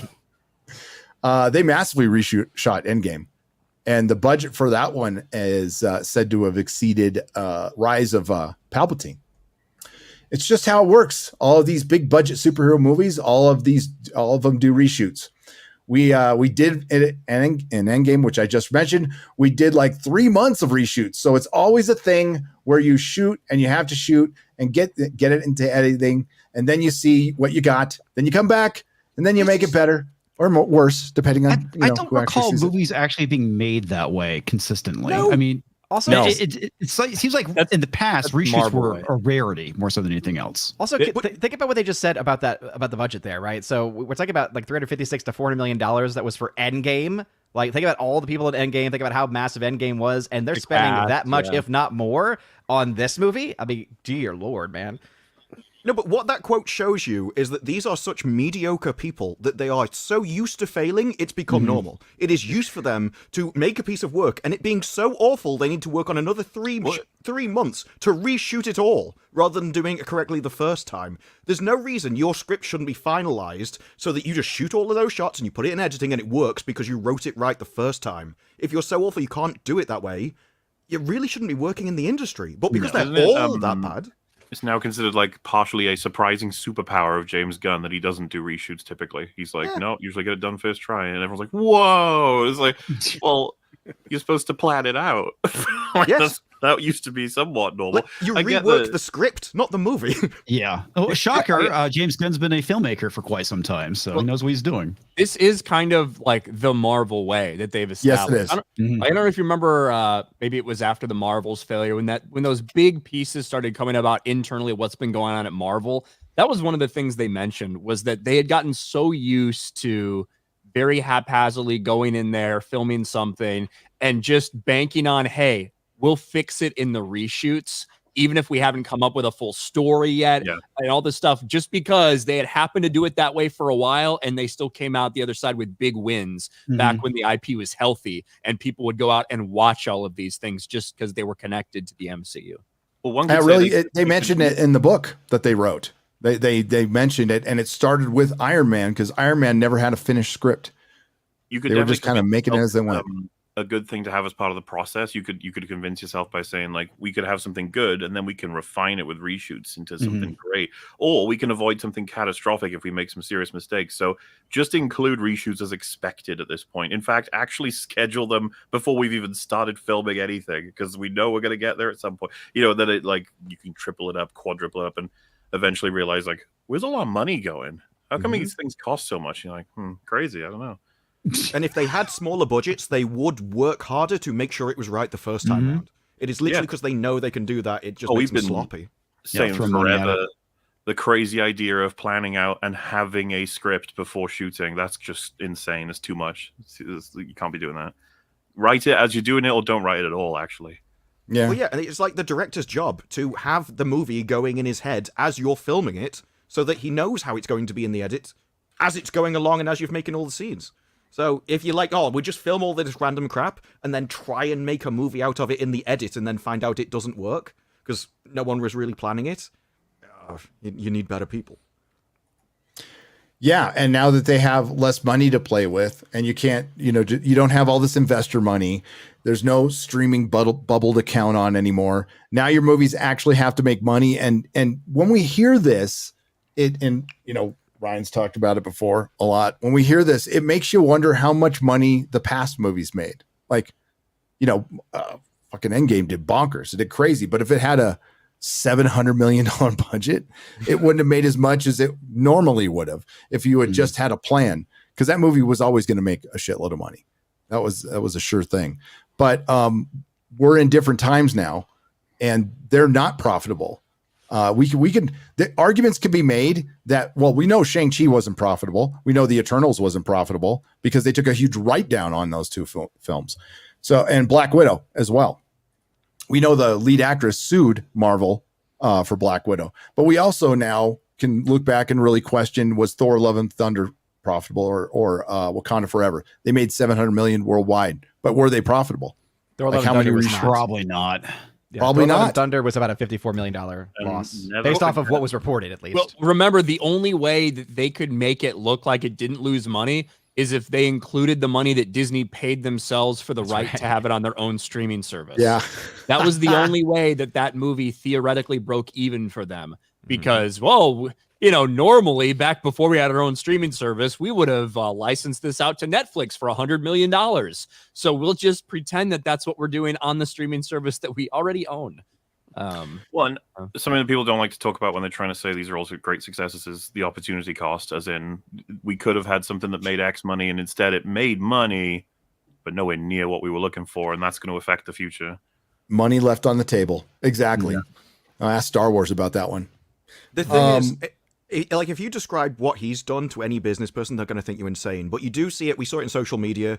They had such huge profit margins that all the companies expanded to thousands of employees they didn't need. And as Twitter proved, you can fire 80-90% of them and it doesn't change anything. So when push comes to shove and your budget actually matters, suddenly you realize, no, we can make this far more efficient. It seems like Hollywood hasn't even accepted that yet. They still think that we can do this because this is how we should be doing it. And there is no business person in Hollywood who is there to show them or force them to make savings. Also, think about this aspect too. Like when you look at the Barbie film, right, and how little that cost in comparison to a film like Endgame. On paper, Barbie actually made a lot more profit than Endgame did, even though Endgame had a massive, much bigger overall global box office, by about $40 to $50 million more in net profit for Barbie versus Endgame. So yeah, big spending problem. I mean, talking about the bloat, didn't the recent strikes make it so much worse with the new contracts where depending on the size of the production, there has to be even more writers working on it now. And if there's X amount of writers, so many of those writers have to be producers or be on set as well. And it's literally forcing them to spend heaps more money. And a lot of these writers are hopeless. It's completely now contractual bloat that they're dealing with. Well, that's why they walked directly into the producer's trap with that one. A problem the producers created. It was the producers and the executives who overpaid for people with these first look deals for streaming services because they had all this fucking money. Gave Jar Jar Abrams $250 million. Warner Brothers did to produce a bad woke Batman animated series. Yeah, money well spent. You fucking retards. But so they were basically, like a coke fiend in Vegas. They got themselves in a lot of trouble, and then they got themselves out of trouble because the actors and the writers walked into their fucking traps like, all right, we'll fight over AI. And even though we're all working on our own personal AIs right now, each company, and we'll give you a deal. There's just going to be a lot less of you getting it. Thanks, by the way. And we're what they're doing basically is contracting right now. This year, we're getting half the movies in production, half the TV shows in production. That number was admittedly very high. There was an article that just went up the other day. Only 20% of these productions are even happening in LA right now. They're starting to happen around the world. Streamers are licensing foreign products now. And there's article after article just last week of writers going, yeah, we haven't worked in a year. We haven't worked since before the strike. And now I have to think about getting another job. Welcome to it. Mm-hmm. That's exactly, you get what you deserve. Is that what they say? Huh. So now comic book writers who were relying heavily on Hollywood are now magically going back to DC and Marvel to do projects. Isn't that weird? Timing of that is so fucking strange. It almost seems like Hollywood's done with writers, comic book writers, and maybe superheroes. So good luck, James Gunn. I hope it's great. I really do hope Superman is really good. I hope whatever reservations I have are wrong, especially about the Authority showing up, which sounds really stupid. But yeah, Marvel's now in the same position as DC. Not as bad, right? But they have to go through a couple of flops now before they restart. I even call it a restart. It's getting ready to restart their universe, because after Secret Wars and stuff, they're going to have to do a reboot. They're going to have to. They're going to have to bring back Cap. Steve Rogers is Cap. Tony Stark is Iron Man. Real Thor, or they're done. Well, Gary, I think that's still why they haven't confirmed anything about the nature, the situation of Steve Rogers in the universe. It's been ever since the end of Endgame. Nobody knows what the fuck happened to him. Did he die? Did he go to a different dimension? And as we know from Falcon and the Winter Soldier, where they had asked that question, they were like, "We ain't telling you. Don't answer the question. It's not happening. We don't fucking know. Like we don't know what we're doing with him." He's just they're gonna have to recast banging. They could solve the old man thing in a fucking split second. They could do whatever they want. So, well, it's not like it's a multiverse or something. What are you talking about? Well, remember, literally, they have a mechanic in Endgame that can de-age people. We see that happen, so they could just use that if they want. Oh, there's heaps of answers. Give him another dose of the super soldier serum, and it de-ages him. I mean, yeah, wait, this Captain America hasn't even had one. You can't give him two. I always forget about the de-ager. Turns them into babies, basically, right? That was done for a meme, and they fucking solved like immortality. Like, so why does the real Captain America have to die for being old when they've got this machine? Oh, interesting. Yeah, they have to recast all the main characters. That they have to. Well, like, because people are like, I would love to see a Disney Plus series of Steve Rogers returning all of the Infinity Stones. To me, I'm fine with that as long as the last episode is literally just a montage of Steve Rogers sitting in a rocking chair at home, watching all of these horrific things play out in front of his very eyes, like watching fucking 9/11 happen. Yeah, 9/11, Vietnam, he's Kennedy assassination, all this stuff. About that to help, whatever. Yeah, no problem. Well, he puts on the outfit, gets the shield, he goes to walk out the door, that he sees Haley Atwell. He's like, nah. No. Yeah, I'm fine with that. That'd be fair. Hey, man, it's realistic. So what can you say? Yeah, it is. Sure. And then as soon as she gets too old, he drops it. He's like, oh, I'm back in. So did you guys deal with Thanos and all that? They set up this whole thing with someone talking to him, and he's like, well, you know, I understand why, because you would have changed the timeline. You don't know the other events. He's like, no, look at that. It's like, well, look at those tits. Come on, man.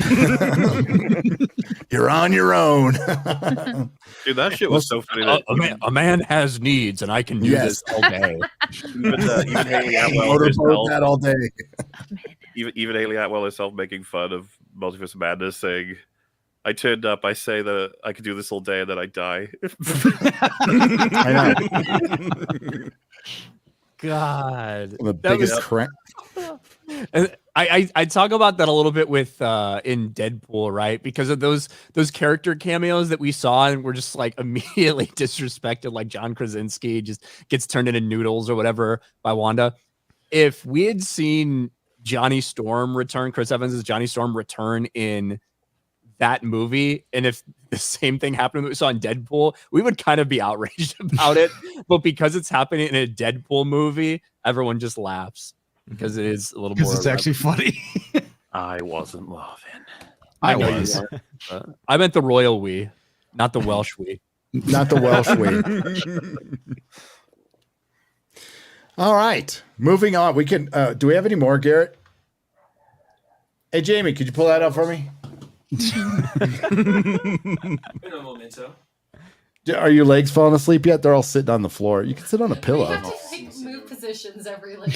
Yeah. They're like no other room. You guys just have one fucking singular room. No, they have. They joined me in my poshy room. That's about a little bit bigger than my prison cell, but it's nice. It's in a nice hotel. I just like you can sit on a pillow. I am a benevolent god.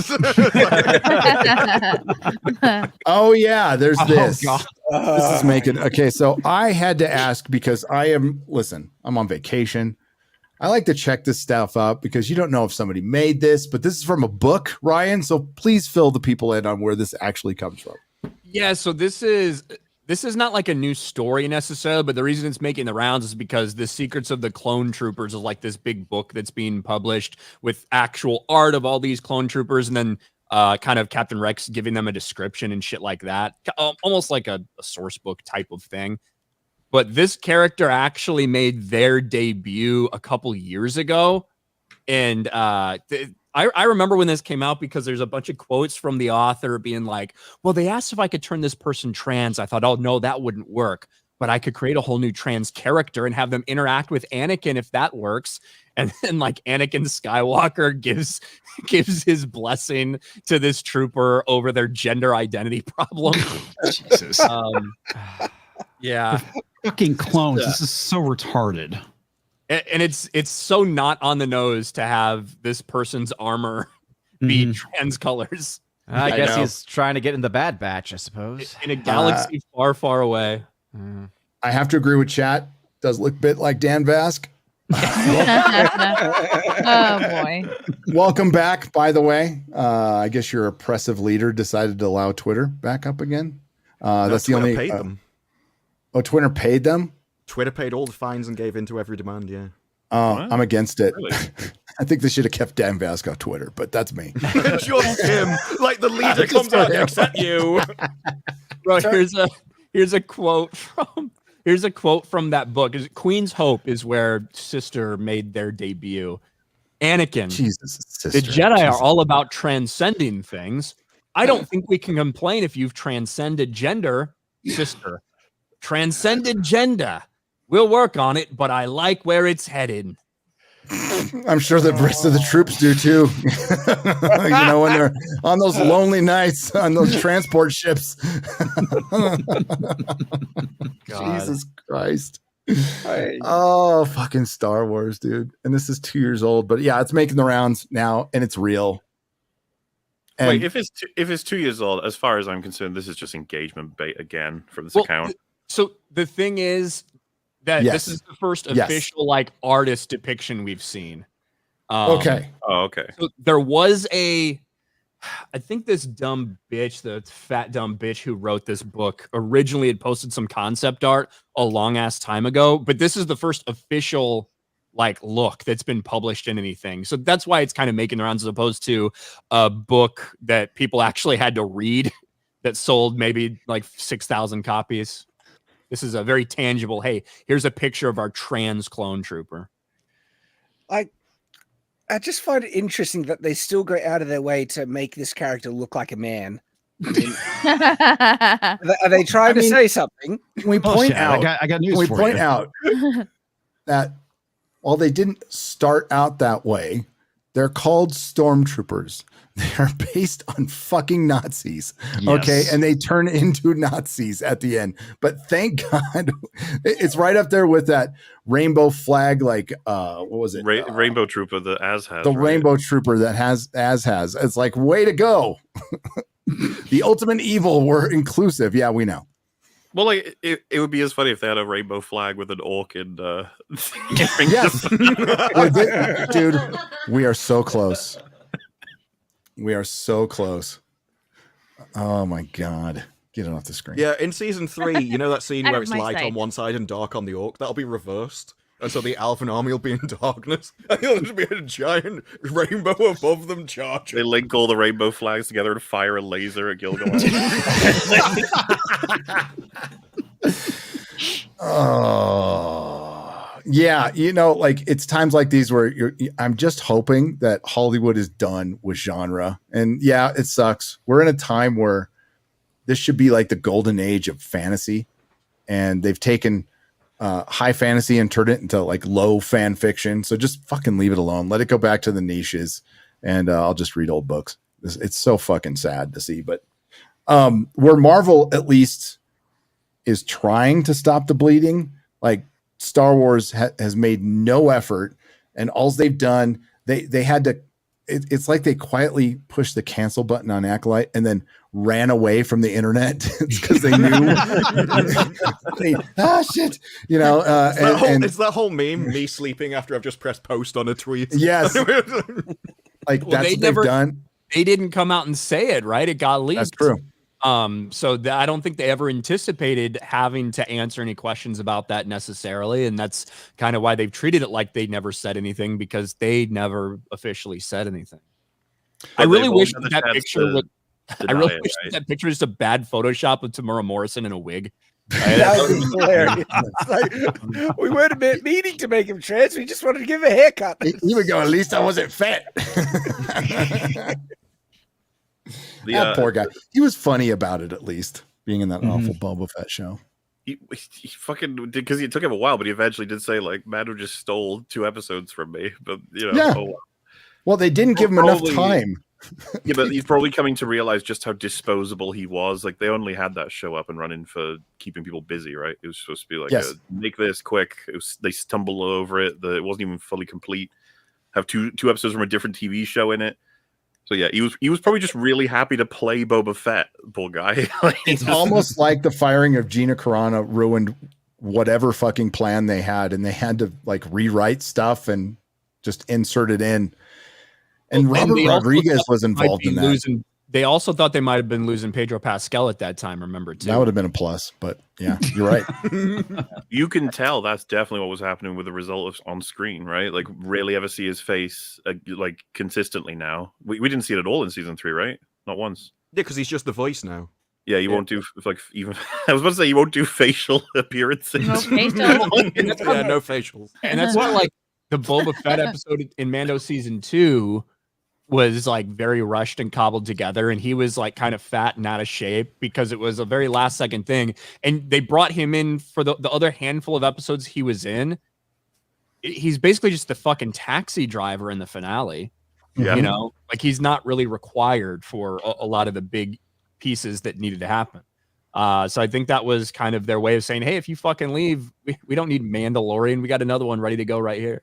Well, and if his agent has half a brain, Mando's like going down, you know, in terms of like a career opportunity. It's not something that's playing Mando now. I mean, look at his reputation from season 1 to 2 to 3 to the prospect of a movie. It's already just, can you fuck off? No one likes you anymore. I mean, even though he's cast in everything, MauLer, very shortly, there's a couple of shows he won't be in anymore. So nope. His time will be opened up. Yeah. Well, at least he showed himself to be a decent voice actor. Well, he had voice acting too. He was in the Wild Robot, and he did a pretty good job. I still need to see that. What's the current rumor on what we're getting for Mando and Grogu? Is it still one movie, or is it more than that? No, that's a good question. It's only one, and a bunch of these same like scooper websites or whatever. They took something Giancarlo Esposito said, whose character is fucking dead, as far as we know. To be fair, right? He's died like 3 times. I know. Yeah, he keeps coming back, trying the same exact terrible plan and dying miserably. And people like, oh my god, he's such a compelling villain. He's just like Gus, Darth Gus. Yes, yeah. Darth Gus. He's even kind of Gus in The Gentleman, but he's good. So that's the thing, though, isn't it? I hate that typecasting shit where they just roll him in. Charles Dance happens all the time. Bryan Cranston happens all the time. It's like, give them something. Actually, let them do anything with a character. But because he's been embarrassing in Mandalorian. Not the actor's fault. Just what the fuck is the role of that character? What is his point? Like, he wants to do Force clones, right? That's his whole thing. Yep. Like, Force clones and never say the word midichlorian. No. M count, baby. I blame Gary for that. What do you blame me for? I blame Gary and prequel hater fans for them now just bouncing. Are we gonna do this? Are we gonna do this right now? we can see how the panel splits, but I'm with Gary on midichlorians. I don't like them. Mm-hmm. They're stupid. They're unnecessary. Use the concept and refuse to fucking say what it is and be all sketchy with M count. It's just so gay and stupid. Like, but there's plenty of things that you would say that is a good choice to do, right? I think I think that's like the solution to the binge problem, which let's leave 2 big parts, which is essentially binging, and split them up. I think it's equally retarded. Well, I was going to say what's wrong with midichlorians? Take, for example, if someone made It's movie really dumb. and they ignored the sequels, we wouldn't be like, you shouldn't ignore the sequels. You got to incorporate. It's like, no, ignore the sequels. You may as well. Like, if someone's going to make a movie in the Star Wars universe right now, what I'm saying is no, but it's like, hey, no, but it's like people didn't like the character Rey, so we're gonna make another one. We're gonna use this person. It's gonna be her, but we're gonna call her Way instead of Rey. yeah. But that would be funny if she was actually good. That would be funny. It would. Here's her twin sister. Yeah, Her Asian twin sister. twincest. Sorry, I almost said twincest. Way. I was talking about Star Wars. You know, Way Skywalker. what if the OT came out after the prequels and we were like, wow, not one mention of midichlorians. What is this bullshit? Like, no, it's fine. Well, the issue is they keep rewriting the Force, right? We saw it with the Acolyte, and it used to be this energy force, and now it's midichlorians or DNA or whatever. It's a thread. It's a fucking thread. Now it's a thread, so that you pull. It doesn't fucking matter anymore. It's all ruined. So apparently, you can pull the thread and make a couple babies. It's not even rewriting the Force. That's just somebody that's a different sex interpretation of the Force. That's what that is. Mm-hmm. Do you say it was a sex interpretation of the Force? I know what he was trying to say, but it sounded like sex. Yeah, a different sex. The women. Sect. The women. Oh, sect. Gotcha. Yeah. Yeah. It was a different sex. Both are accurate. That's what happens when women talk They about. were lesbian space creatures, so Well, I mean, to be fair, I guess they could still be lesbian, but they weren't all women. how do you think That's- Osha and May were created? You know, Maybe it was I still that one think the prisoner president- they let in the female prison. The guy who built the house. That's who it was. Harry, Yeah, they weren't all human, so one of them was a demon. That's true. Spooky demon ghost. So I don't Yeah. know what was going on over there. God. The amount of crying over that show is pretty funny. It's a massive loss for them, and I don't know if like the Joker 2 failing is not like a culture war thing. It's just it was a bad fucking idea, poorly executed, and it completely failed. And it's just another black. It's like all the DC We hate movies. films starring white men, Gary. That's why we want it to fail. Oh, yes, Is it- we are. is it there? Yes, we are bigots. Except we're totally cool with Victor and the Penguin and One Piece, and Yeah, carry that. so in Not regards all. to Joker 2 and certain culture war things, aren't there rumors like the director, ruining the film because he didn't like that, Joker was embraced so much by I the don't know chuds about and that. stuff? You don't know I about don't it? know Because I've just been hearing that. I don't- don't know if there's any substance to it. Listen, there's been a lot of like fake headlines that are made up that were like going around the other day and shit.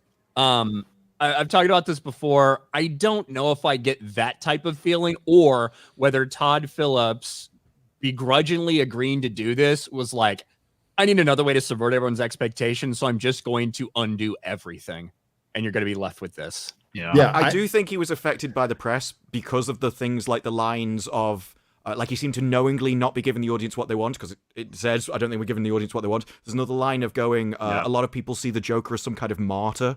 They seem to be hinting at the You headlines. can pull a couple of lines to draw a story, a through line in the film that's like a middle finger to the fans. I think it feels like it. It does. But this is also a guy who's gone against the WGA on stuff, on a lot of the identity politics stuff, and he hates the PC stuff. It's not like he's going to throw on a MAGA hat anytime soon, but he's like fought against that. So he might just be a curmudgeon, which, There's also one trailer that features all of those lines from the movie in one trailer. It's like 2 minutes of basically spelling it out. yeah, I think you can take away that it's a fuck you to the fans and Warner Brothers, both. And I'm like, one of them I'm okay with, but like, it was a waste of my time, and it's a bad movie, and it's a flop. So however people want to try to understand it, it's kind of like, we'll talk about the argument of a movie I did like, Furiosa. I liked Furiosa, but I know exactly why it flopped. It flopped because there wasn't Mad Max in the Mad Max movie. right. That was it. And the marketing and the overall budget was too trend. What was that? the budget was too high as well. Budget was too high. And is also everything that we've seen from Hollywood before. It suffered from, as I said in my video, girl bossing too close to the sun. It definitely affected that. And people see that and they just go, I'm fucking tired of it. Even if it And doesn't exist in the movie. And that's there legit. wasn't even there wasn't even that much interest in the Furiosa character. This isn't like when Hercules introduced Xena and everyone thought she was awesome, and then they have to do a spin-off around her because she was such a interesting character for everyone. It was them forcing the issue. It's like you are going to have a female Mad Max Furiosa and you're gonna like it. And people are like, nah, she's not interesting. If you're spinning off of a main character, you don't increase the budget. Jesus, what are you doing? No, you don't. We see that attitude with lots of them. We saw that with War of the Rohirrim. They said we had all of these great male characters that were all written about and we all actually know the stories of. But there was this one nameless woman that's just mentioned in one sentence and then left alone. And we were drawn to her. It's just them projecting their own emotions onto the story rather than thinking what makes the best story out of the material that we've got. Oh, don't get me started on that fucking movie. I'm so pissed about that. I think as well... I think as well with the Joker 2, if you like the movie because it pisses off the people that you don't like, you're still admitting it's a terrible movie. I mean, that thing we read... Well, basically what Rolling Stone said, that they basically pointed out how it was a fuck you to the fans, but at the same time, they hated it. Mm-hmm. The thing we read out, it was like, yeah, it's supposed to be bad. Okay. Everybody's supposed to be retired and fall It's out. supposed to lose money. Yeah. Winning strategy. It's supposed to piss you off. You don't understand it. The audience does understand it. Where the fuck is this book not that where they deep. keep getting these things from? All these people like this top 10 ways to defend a franchise when it has a bad new entry. And number one is the old ones were shit too. They always pull that out. Yeah, they do. I mean, there's no book. It's just instinctual bad faith arguments that they just have to desperately cling to. And when the idiots like this, that's what they naturally do without thinking through how contradictory those arguments are. Shad, I mean, if if there the is first no movie was book, crap- there's a lucrative opportunity there. I'm just saying. If There the you first go. movie was crap, it should have been easier to make a good sequel then that was better than the first. You still made it worse, even if the first one you think was crap. Yep. And we still got, War of the Rohirrim. We still have that to go. And we'll find out that it's supposed to be called Hera's Deep, not Helm's Deep. Helm Harahand. She's going to go off and she's going to find a lost tribe of female warriors, which she's then going to use to defeat the onslaught of the army. She's also going to find her agency in a patriarchal Rohan. Oh, Jesus. Thank God. So, have you heard about this? Because I've just been reading about it because I figured it'd be relevant about a fundraiser to help save the Acolyte. Do you know about this? I heard it, and that's hilarious. So I thought it was. So all right, so there's a fundraiser that I think they just met their goal to put up billboards in Times Square to help. Yeah, so I thought it was donate to this. I thought it was a funny meme, but then I read their goals and I was like, "Holy fuck!" Because they've reached 2 of them. Hey, should we do a fundraiser for billboards to renew the Acolyte too? I'm all for it. Listen, I at least have respect for people that are willing to fucking put their money where their mouth is when it comes to wanting this show, as opposed to the 80,000 people that signed that thing aren't going to matter. I tried this before, Acolyte fans. Let me give you some advice. Lucasfilm ain't gonna fucking care. Back in very close to the cancellation of the first like, hey, decanonization of the expanded universe. We're moving in a different way. It's gonna be called Legends now. I was part of a group that we raised like $6,000-7,000 to put up some billboards to ask them to please consider a couple more stories and entries into the EU as an alternate timeline. They didn't fucking care. They noticed them. A couple of them talked about them even. Billboards that were right outside of Lucasfilm and shit like that employees would pass every day. And then after, basically the answer was, hey, listen, we're focused on this trilogy now. After that, who knows? Maybe we'll do something. And then as soon as the sequel trilogy was over, 2020, we did it again. I think it was $4,000 or $5,000 this time.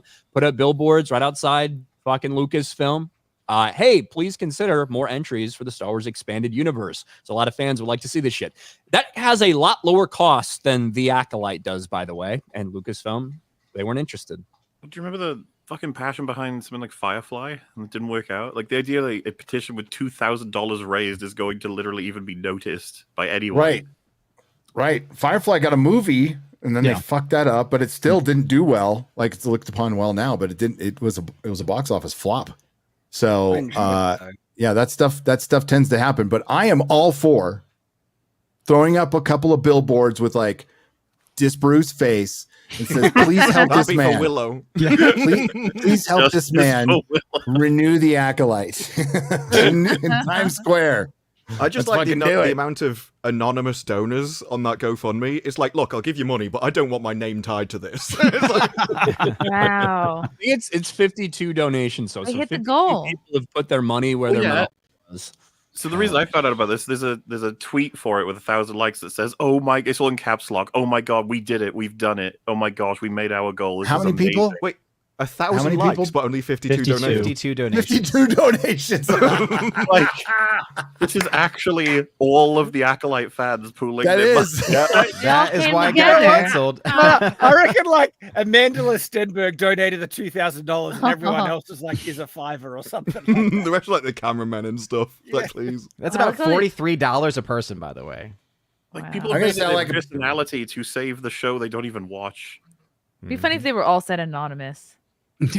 I know. Once 52 again, Most of 52 them are if you click people. That seal. sounds like the total Acolyte fan base. You know who watched Yeah. it. That's Dude, why all- I all want you to have be to do one. is Can take I a still screenshot. donate?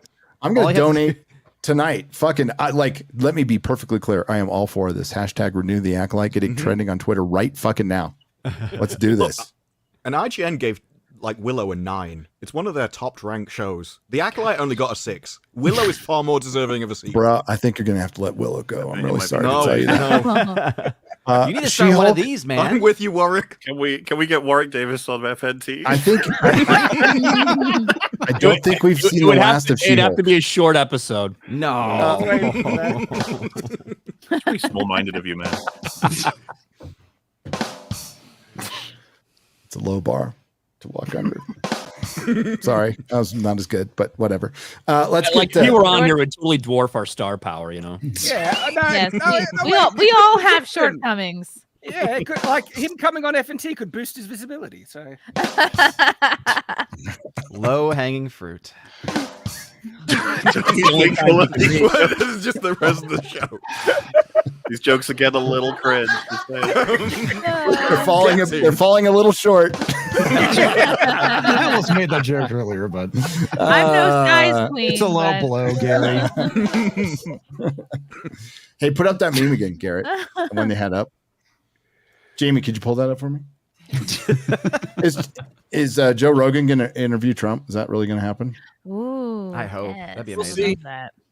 It's a little late, but It'd be cool.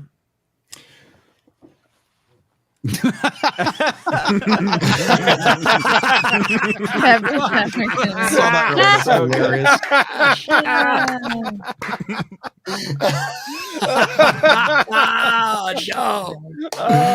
oh no. Oh, okay. Let's get to the super dupers. Let's get to the super dupers. Well, we got time. Rolling the Wretched. 4 parts for $100. $100. Thank you, Roland. I could scream. I can go $100. You think they'd care? Think anybody care? It's kind of a nice hotel. They're kind of small. Peruvian. Third world country. Like, what the fuck? Who cares? They don't understand what I'm saying. Have you seen a lot of Peruvian flutes being played? I'm sorry. Flutes? Peruvian flutes? I'm gonna say no. That I have doesn't not. Influence. But I've been to Sexy Woman. I've been on Sexy Woman. inside thing, I Odin, felt- Joey, you're Peruvian. I inside felt the- parts In New York of Sexy City, there's Woman. a lot of Peruvian flute players that are around, so I I assume am there's sure a lot there of are. Peruvian flute Not in players. Portland. That sounds like a gay There's slang. no way to talk about Dan Vasc. He's not even in Peru. Okay. Sounds like some. What have I done? Yeah, it's on the same. It's on the same strip with a lot of skin flute players. Is that where it was? Yeah. I hope D-Gay Cobra and R Gay Outpost found safety from Milton, where they could fap each other to deep fakes of Terrence.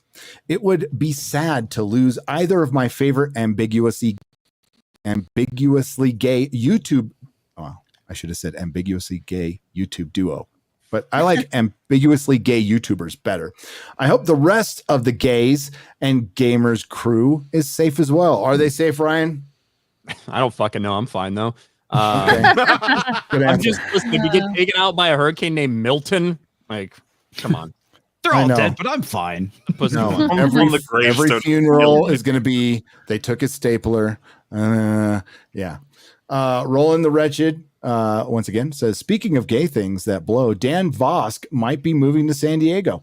I could see Gary moving back to California and the two of them getting a studio apartment together. This would also give Gary 3/4 gay Ian and Shad a chance to lose their beards. By beards, I mean your wives, you gay boys. Shad, I saw your Twilight poster this week, and just because you finished 5 times doesn't make you straight.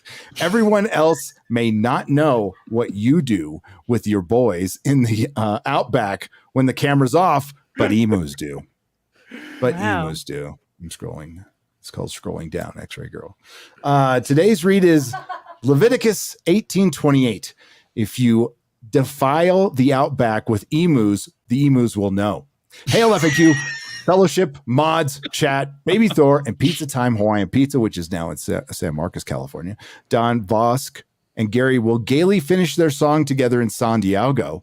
Until next time, so long, gay boys. So long, Roland. That was long. So long, gay boys. I heard the intro to the song. It is there. The song has an intro, and it's quite good.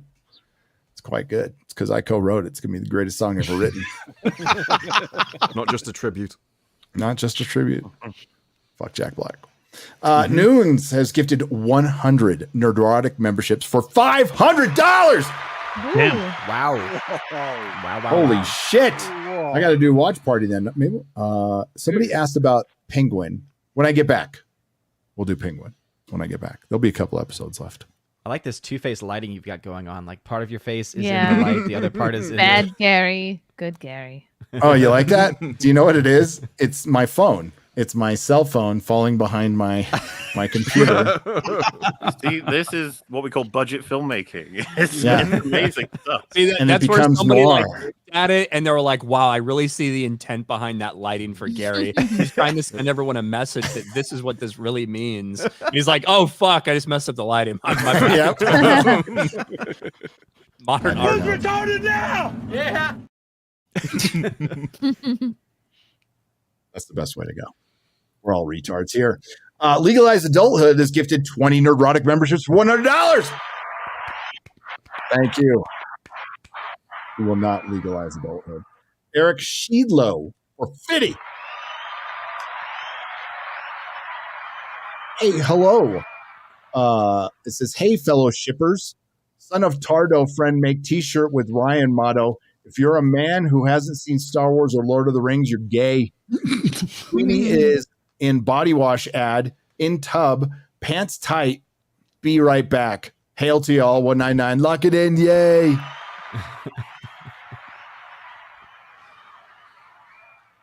Sydney Sweeney is going to have a very good career. She's going to make a lot of money off those tits. Good for her. Love America. Andrew CR, 3 parts for $69.69 on the Streamlabs side. After Rings of Power Season 2 ended, Guy Ladriel started a podcast. It's called Call Her Gilga Daddy. And she talks all girly things, like how she killed a troll in under 10 seconds, the conspiracy theories by the toxic chuds of her supposed husband that never showed up. And there are... and her 3-way between Elrond and Sauron. First episode will guest Queen Regent Muriel, and the main topic is going to be access to abortion, open borders in Numenor. That allegory is coming in Tolkien, and how she likes to be spit by a worm on a daily basis, and has the modern bard. Eddie Vedder once said. I don't know how I'm supposed to say this. Eddie, I fucking hate Eddie Vedder. On a wheeling, on a wheeling, on a hold on, say I'm gonna run on there. Say it again. How is that spelled? It's spelled ONA. I got this one. Wheeling, on a visit, on a way, on a conololo, say a non.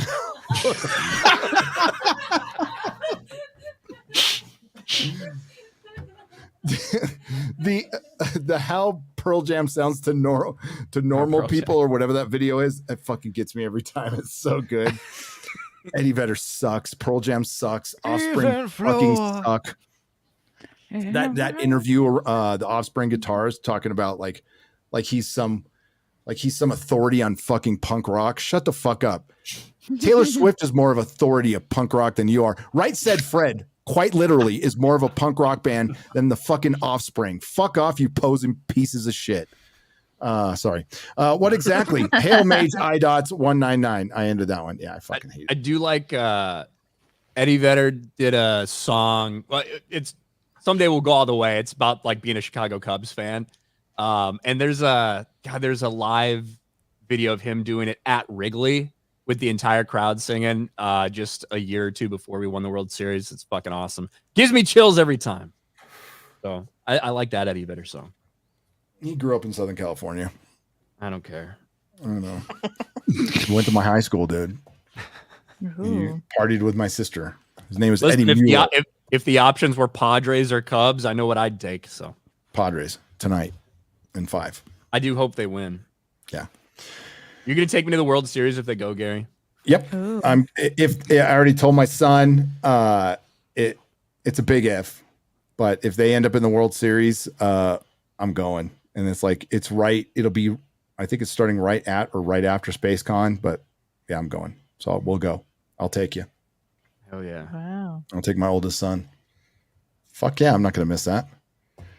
But it's a big if. We're taking on the highest payroll, or they had the highest payroll this year. I don't know if it's the highest payroll in baseball, but the best team money can buy. So, well, the Mets actually had the highest payroll this year, followed closely by the Yankees and the Dodgers. Whoa, someone outspent the Yankees? But damn, the way it was parsed out, it's like a lot of, but they spent the most money. The Dodgers spent the most money this year. Right, they spent $1 billion in the offseason. Yeah. Yeah. Damn. Yeah. That's like a Disney budget. Kratos El Grados on the Streamline side for 50.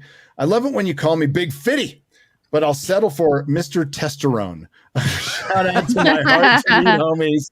Horror Amarada. Nagrinal. I've got to be careful saying that. Vagabondo. Maldi. If any of you fine FNT folks want to go to Six Flags the day after the meetup, let me know. Yeah, I guess a bunch of people are going to go to Six Flags San Antonio after the meetup. That sounds good, actually. It's a good park. Yeah. I've never been to it. Have you been to it? Yeah. I've never been to the one in San Antonio. I live about 4 miles from it.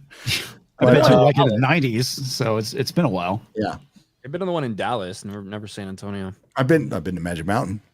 Had some good times there. It's called Fiesta. Six Flags Fiesta. Six Flags Fiesta. Yes. Fiesta, Texas. That's nice. Ministry of Wrong thing for $49.99. Let me understand this. Disney's argument is all across the world. There were millions of Black, Brown, LG, HD TV plus parents, kids wanting to watch The Acolyte, but didn't, just because they're afraid doing so in their homes would make online racists mad. I think that's some of the logic from, I don't know if it's technically from Disney, but it's definitely from some of the people who've worked for them. Yes. Occupant 42, a Rumble rant for 50. We could have gotten a different Elseworlds Joker origin. They could have played on the trope by making multiple movies showing with a conflicting origin stories. You want to know how I got these scars? Make it like Clue. Give it like 4 different endings. That would have been smart. But instead they wanted to undo everything, which wasn't smart. No. Anakmaman for $45 is 2-parter. I regret sending you Dave Matthews Band's lyrics. You should. Fuck that band. I hate them too. Gary, not because it hurt you, because it hurt me too. That band really sucks. It does. It's like Dave Matthews assembled a group of equally untalented musicians. Everyone is a failure in their art form. Yeah, I don't know how people like that stuff. Where are you Take going? these chances With a long face. Let me guess, Chrissy, you have their entire library. No. iPod. My Okay. sister did. I am no Superman. Right down you up and die. You guys okay? I think the only song about that.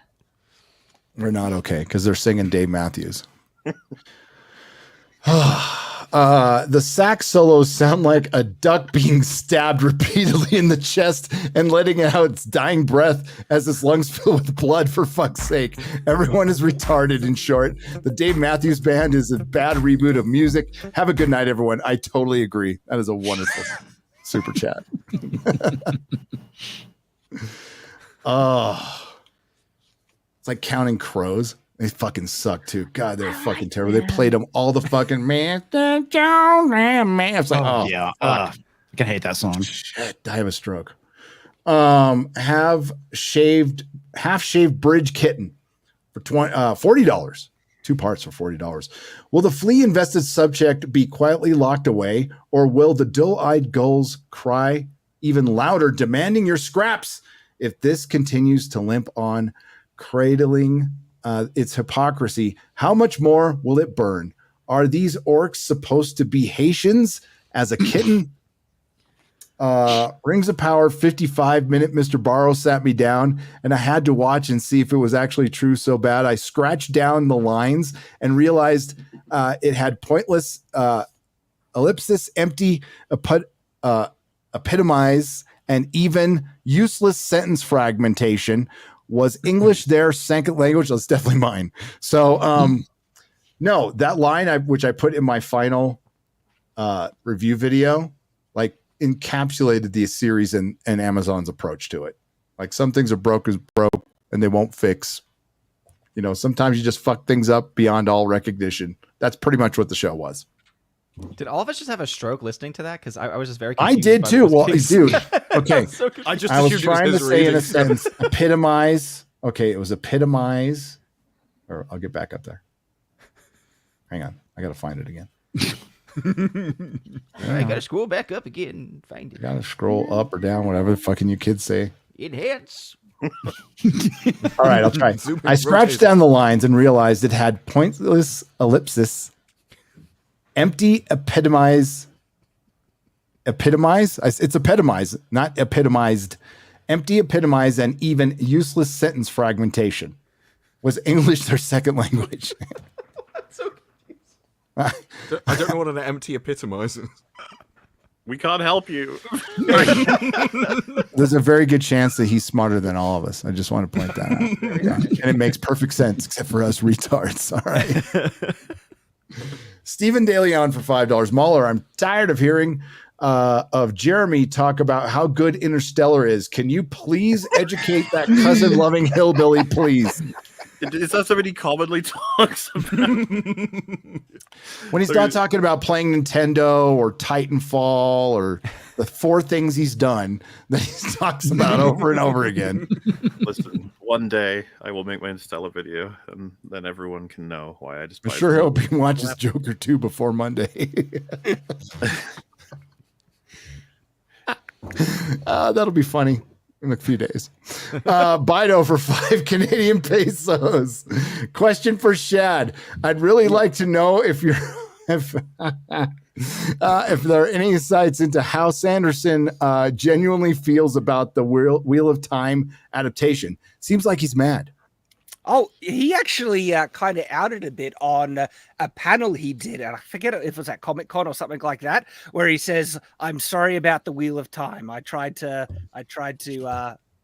avoid some of the issues that came up and he's been open about he was dead against what they did with Perrin, and man, he's even released a commentary because he got the script for season 1, and he has like you can. I don't know how it was released, but his commentary on season 1, and then some of his commentary is like, "Yeah, it feels like you're making all the characters like assholes." And I'm paraphrasing a bit, but that's effectively what he was saying. He there was multiple times he's a very nice guy. So he sometimes softballs his suggestions, but it's clear he had a lot of feedback that they did not listen to.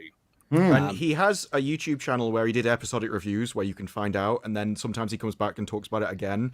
And yeah, he seemed to be getting worse and worse as things went on. And one of the only things people like about the first season is when Lan and Moraine are fighting together in the first episode, and he says that's basically the only time they listen to me. So the only thing that anyone liked of the series was his change. So like, I was actually amazed that writers and Rafe Junkins, Wheel of Time, had such arrogance to not listen to one of the most successful fantasy authors. Well, the guy that wrote it. Exactly, he finished off the series. He is the source material for like a significant chunk of it. So, and he had some really important suggestions. They're like, nah, we don't need to listen to that guy. This is like if Rings of Power had Tolkien next to them. They're just like, nah. Now, look, he tries to be as charitable as he Or at can. least Christopher. And I think his, there are some moments where he actually has praise where I wouldn't, but he's a talented writer and he can absolutely see all the flaws in. There was a guy named Tom Shippey there for Rings of Power. They got rid of him. Found an excuse to get rid of him pretty quick. Mm-hmm. There's only so many times they can take people saying you got that wrong before they're like, can you just go? Yeah. You're a troublemaker. Yeah. It doesn't line up with our vision. You can go now.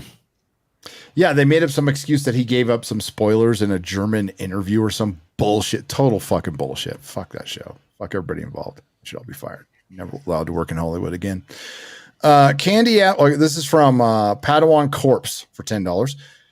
Candy apples and razor blades. Little dead are soon in graves. I remember Halloween, the day anything goes, burning bodies hanging from poles. I remember Halloween.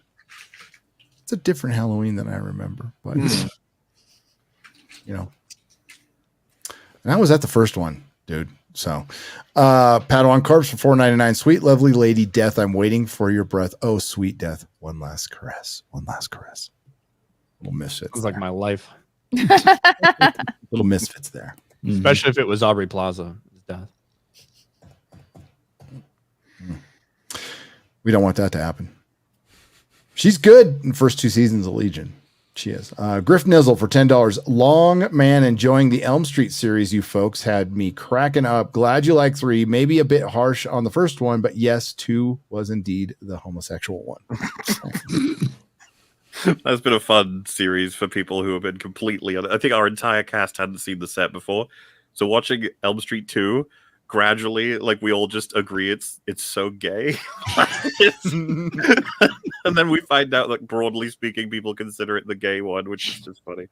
But yeah, we really liked Elm Street 3, did not like Elm Street 4. And I guess I don't want to spoil the rest, but yeah, that's a series that's rolling out for Halloween. Nightmare on Elm Street, really cool premise. Execution's a bit wobbly here and there. Yes. You never know what you're gonna get.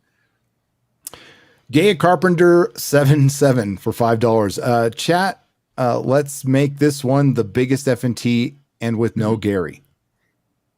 If we did a FNT without me, probably fine. Super chats would be read a lot better. That's for sure. Commander Cody for $9.99. Hail, fellow shippers.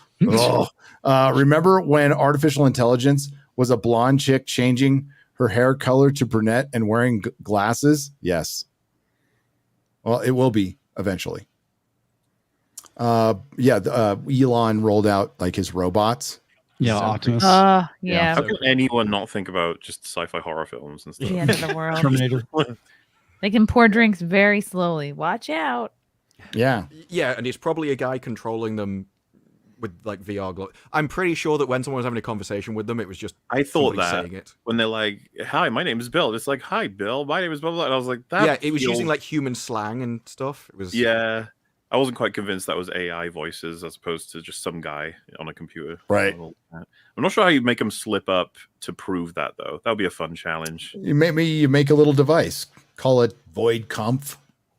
I just say bring it on, dude. I don't fucking care. If it's gonna happen, just let the robots fucking come out. Oh, it's happening. Yeah. I mean, it's just a matter of time. And as I said on Twitter, glad I'm old. Good luck, y'all. Yeah. Butter Luck biscuit solving all 92. these problems. For $3 on the Rumble Rant side, did you guys see the that Park Place update on nearly $1 billion production for the Marvels and the Wasp and Ant-Man? So they lost what, $300 million total on both movies. Disney is the gift that keeps on giving. Now, that was just those 2 movies. They lost a lot more money. It forced Marvel to change everything. Blackout magic. We're not getting Disney is the train that keeps on wrecking at this point, isn't it? yeah, Yeah, right. pretty much. Exilion the second for a rant for 50. There's a good break. By the smoking ruins of his past life, he raises his hands to the skies. O God of thunder, God of my fathers, strike down for what I've done. Piston for €6 says, MauLer, what are your thoughts on Wolf quitting his job? Gary, Wolf is going to stream every week on Friday now, and you will have to have some complication. Good luck. You will have some complication. Good luck. Yeah, Wolf is going to directly Competition. compete with FNT deliberately. He's gonna bring this whole operation down with playing some video. But well, I mean, if he's able to sustain it from running the highlights channel alone, and he works hard on all of the EFAP movies, all the Elm Street ones that are from Wolf. So it's one of them big decisions you make in life at some point if you want to take. It's always a risk, and we're just going to see how it goes. Life's full of risk. I'm glad he's doing it. We don't own a fucking time slot here on this platform. That's the second largest search engine in the fucking world. Yeah, I don't care what day he streams on. I don't know how much crossover there is with FNT's audience and Wolf playing video games. I think you're probably not going to know. I want him to make videos again. His episode 1 of The Watchmen was so fucking good. It was so good. Yeah, I'm all for it. Love Wolf. And if you see this opportunity come up in your life to where I might be able to do something I actually enjoy for a living, and you know what? Maybe I'll make a few extra or less bucks than I did at my day job, but you can't put money on happiness. You jump at that risk, especially he's younger. He has plenty of time to find another job if it doesn't work out. You don't know until you try. So absolutely try it. Why not? Steve DeLeon for $5. Jeremy, what kind of bread do you like with your dick sandwiches? He's not even here. Sourdough. I was going to rye bread. I was going to say Right. that was X-ray girl. Yeah. Josh Kelsey has dropped $19.99. Doesn't say anything. He just walks away. That's what he does. Offered Nave for $5. If you love MauLer, grab I'm by the plushie. Oh, your plushies. Grab I'm by the plushie. That's the best. Grab him by the plushies. Grab I'm by. Yeah. Grab him. M. Grab him. Yeah. But I saw I am and I'm retarded. So, but it meant M. Should have been M-E-M, but it's okay. Are the plushies still going? Hell yeah, they're gonna stop. I think. Funnily enough, they're doing this big promotion makeshift. It's all for Halloween. They got like a whole set of different Halloween stuff, but it ends at least right now 5 p.m. British time on the 31st. And I was like, that's weird. I was like, why wouldn't you keep it going until the end of Halloween in most of the world? Because that means it ends like the afternoon in America, which isn't even like the main Halloween time. So I was just talking to them like, you should probably extend that by at least a day, so the people on Halloween of all parts of Halloween might want to get the Halloween stuff. Just an idea. But yeah, it's a cool thing they've done. It's like a bit experimental, and we've got our set on there. Probably mention it. I'll probably mention it more later when we're near the end, I guess. We're very near the end. So Clint Lorman for $10. Hey, Gary and friends. Hope to see you guys at SpaceCon in San Antonio. I'll be there. I will be there. Unless the Padres get in the World Series. I'll be there for most of it. Okay. Because I'm guessing if the Padres get in the World Series, they won't be opening at home. So that would be my guess. So that would buy us a little time. Because the World Series starts 25th, right? I'm getting too far ahead of myself. They got to beat the fucking Dodgers tonight. That game starts in. Beat the Dodgers, then they got to beat the Mets. No, we'll take care of the fucking Mets. No, I want a Subway Series. No, what? Fuck New York. Okay, you guys have had all the fucking championships, your championship privileges. Fuck yourself. What? Subway Series? So everybody get murdered on the way between fucking baseball games, or thrown in front of the subway? Yeah, fuck that. No, New York City needs it. We're a shithole now. Ironically, I've been mugged exactly one time, and it was literally right in front of Petco Park in San Diego. Well, dude, I'm not defending San Diego. It's turned into LA South thanks to Democrat leadership. So there you go. It's a California city, but it's the last team I have any vestige, any fucking interest in. Sports. Go Padres. Beat the fucking Dodgers. Seeing LA lose is fun. Everybody likes to see LA lose. Okay. And right after that, New York. Sorry, Chrissy. You've won enough. Okay. Your coked out 86 Mets were fun to watch. I admit it. Last night I asked Frank what year the 86 Mets were. Hey, Chrissy, it's 86. Yeah, I figured it out eventually. Clint Lorman for $10. Hey, Gary and friends. Hope to see you guys. Oh, I read that. Oh, I got to read the last part now. In a couple of weeks. MauLer, when are you coming to the States? I don't know. We'll sort it out at some point, though. Just don't come on them. Savvy's Trumpy Trout for $2. Ask Jeremy. A homosexual man. Have you seen the Trumpy Trumpy Trout? That It's a real was thing. that's a thing. Yeah, it's Looks like something Yeah. you put your dick in. It looks like genitals. Yeah, it does. It's probably why I haven't seen it. I gotta And get one- One of those big mouth Billy Bass, except it's it like- talks like Trump, and the face just looks straight forward, and it looks my like it wants you to fuck it. Yeah, it's very Fucking vaginal. creepy. Good Lord. Next for $10. What you get ain't always what you see, but satisfaction is guaranteed.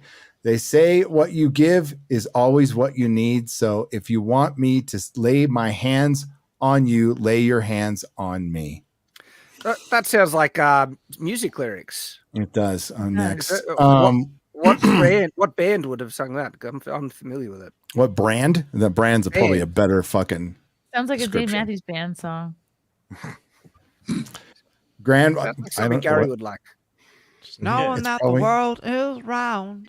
No, no, no. No, no, no. Grandmaster Chris for $9.99. Hi, Gary. First super chat. Oh shit. No. The Halloween version. You'll find it everybody. eventually. There you go. Yeah, all right. I'm on the road. I don't have my normal button structure. That's the reason. Yeah, sure. It's color coded to avoid confusion, and I'm still confused.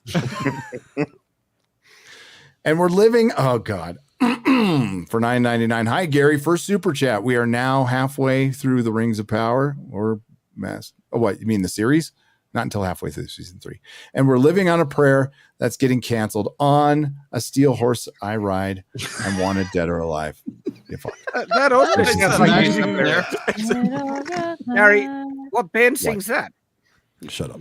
You look like a fan, Gary. I'm a Ron warrior. Javi or something like that. Oh, Bon Jovi. Yeah. Bon Jovi. Yeah. You know what would really help, July, Gary? yeah. Just A so white just guy for Harris. Gary, just for my own kind of thing, because I have trouble understanding their music lyrics. You should sing them if you know that they're music lyrics, just for our own help, But help everyone out if you're saying. Thank you for the unsolicited advice, Shad. I'll take it into advisement. Okay. I'm here to help, mate. Thank you. Go watch fucking Anytime. Twilight for the 80th time. Weirdo. Senor Don Justicia for $19.99. How to actually enjoy watching Rings of Power. Recontextualize everything in the show as a D&D campaign filled with toxic players and a railroad DM. Galadriel is the DM. And railroading DM. Sorry, not a railroad DM. Arg, another name for $19.99. Time to rename the show from Friday Night Tights FNT to Friday Afternoon Group. That's true. Those have the same ring. I only changed the time for British guests. Okay, not for As, for British guests. As died, and I just didn't change the time back. Magnum Norris for 20 says the Biden-Harris economy has turned me into one of the poors. Now I have to eat ramen and Totino's pizza. I just want to escape from modernity for a while, playing modern games now. Fuck!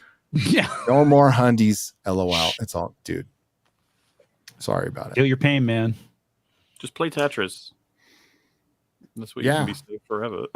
Tetris, chess, Pac-Man, and Pong. I played Pac-Man the other day. I Good did. shit, man. It's good shit. I love it. Is it gay to say I like Miss Pac-Man a little bit more, though? Ooh. I think it's a better game. I Is it did. more straight to say you like Miss Pac-Man more? It might be. Yeah. It might. That's the way I'm going to think about it from now on. At this point, I'm all for Penguin killing Robert Pattinson's Batman, says XPM for $19.99. Not against it. Yeah. Occupant 42 rant for $20. Lock it in. Yay. Gold. Oh, man, I just scrolled past it. Get back up there. Golden Nuggets for 10 British pounds proper money. Born down at a dead man's town, to the first kick I took was when I hit the ground. End up like a dog that's been beat too much till you spend half your life just to covering up. Now, I love how he starts it off all enthusiastically. They didn't realize what it is. And then he just dies inside. Soul That's- dying. that misery mode, you know? Yeah. But He Gary was Cole feeling Hauser. next time. It's the third word. So got to know them all off by heart. He Yeah. does. Cole Hauser, ah for 20 Canadian pesos. Hail FNT. Here's the Joker movie that I want. You a photographer? I'm a combat correspondent. Well, you seen much of combat? I've seen a little on TV. You're a real comedian? Well, they call me the Joker. 199 Yojo, praise Allah. Praise Allah. Connor Malloy for $9.99. You can start a fire. You can't start a fire without a spark. This gun's for hire, even if we're just dancing in the dark. That's fucking Bruce Springsteen. Fuck you. You know them all so well. You hate them so much, and yet you know them so well. There was this time in the before times, guys, that we listened to this thing called radio and we had no choice what was on. We could call in and get our request and wait for 3 hours for it to be ignored. Was this prison some of time? This was in the 80s. I was In going the to say it's the 80s. 80s, not prison. In the 90s. I was in Change prison the in the channel. 90s. They wouldn't let certain stuff into prison, by the way. Like I wanted the porno for pyros one. Y'all and they using a rejected phone it. for like your one Really? phone call, like just to be Yeah. like, I'm gonna call in this request on this radio station. Yeah, there's certain stuff they wouldn't let in just because it was what it was titled. It's a good excuse. Another one you could use is know your enemy. Just so you needed to know. Yeah. Identify. Well, them most of early. it was we were just getting really high, and all we could afford was to listen to a radio. And they just play, or we watched MTV and got really high, and we were too fucking high to change the channel. And they played those two fucking retards all the fucking time, Bruce Springsteen and Bon Jovi. Golden Nuggets for 10 British pounds. Guard your dreams and visions. Just wrap your leg around these velvet rims and strap on your hands across my engineers. Together we engines. Engineers. Engineers. It's like a Prometheus crossover with the Together we could break this trap. We'll run, we'll drop. Baby, we'll never go back. I'll say Frankie Goes to Hollywood did a better version of that song. He did. Baby, we're born to run. Griff Nizzle for $10. Just because Penguin is pretty rad so far, it doesn't change the fact that Batman was mid at best. Friends don't let friends abuse the copium.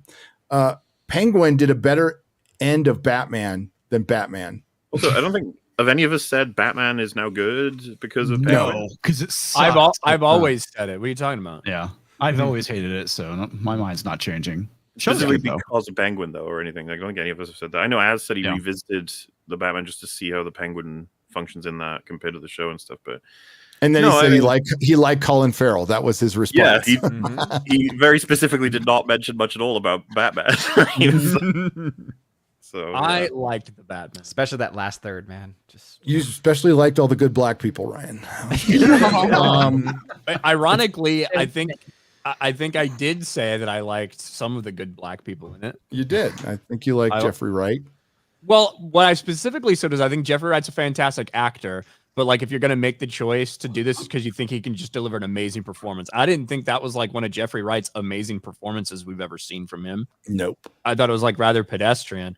I liked the dynamic between Zoe Kravitz and Robert Pattinson. I thought they had good chemistry. The Black Mare didn't really have too much of her to talk about. So Other than Gotham looks like a city that she would be the mayor of. yeah, pretty true. Get some What's her London name, breed Lori? vibes off her. So Barry, is it Barry Melnikoff? No, it's Mine Keefe, but he capitalizes the I to make it look like an L. I don't know. Barry Minecraft. What are you trying to say? $5. Chrissy, I just joined this stream randomly after my video just ended. I love your flag in the background. Disparu, nice sabers. Cheers. Yeah, that's why I got the Thank lights. you, 'cause they look like Minecraft. lightsabers. Weirdly, those lights only look like lightsabers on camera. In the room, they look nothing like this. Oh, No, they that- look like lightsabers. Bisexual lighting. Ed Song for $5. Gary, you can't read if you get an accent. You apply for disability. I know I am an expert in not writing grammatically correct sentences. There you go. I'm known for not being able to read them, if they are. It's unbelievable that the Joker became such a joke. Heath Ledger's Joker burned $1 billion, and I guess Warner Brothers wanted to copy that by losing $1 billion. So WB is a joke. Hail, you beautiful people. Hail FNT. Thank you, Arian. Yeah, I saw someone said Todd Phillips was the Joker all along. That's good. That's pretty much money. That's great. That's pretty good. That's pretty good. Furious Geezer for $20. Why doesn't Gunn abandon the current DC disaster, jump ahead, and start fresh with the Legion of Superheroes? They had some great heroes and villains. Try something new. They did. I wouldn't start with that. The man that had that comic book, the fan base. It's very small, but it's hardcore.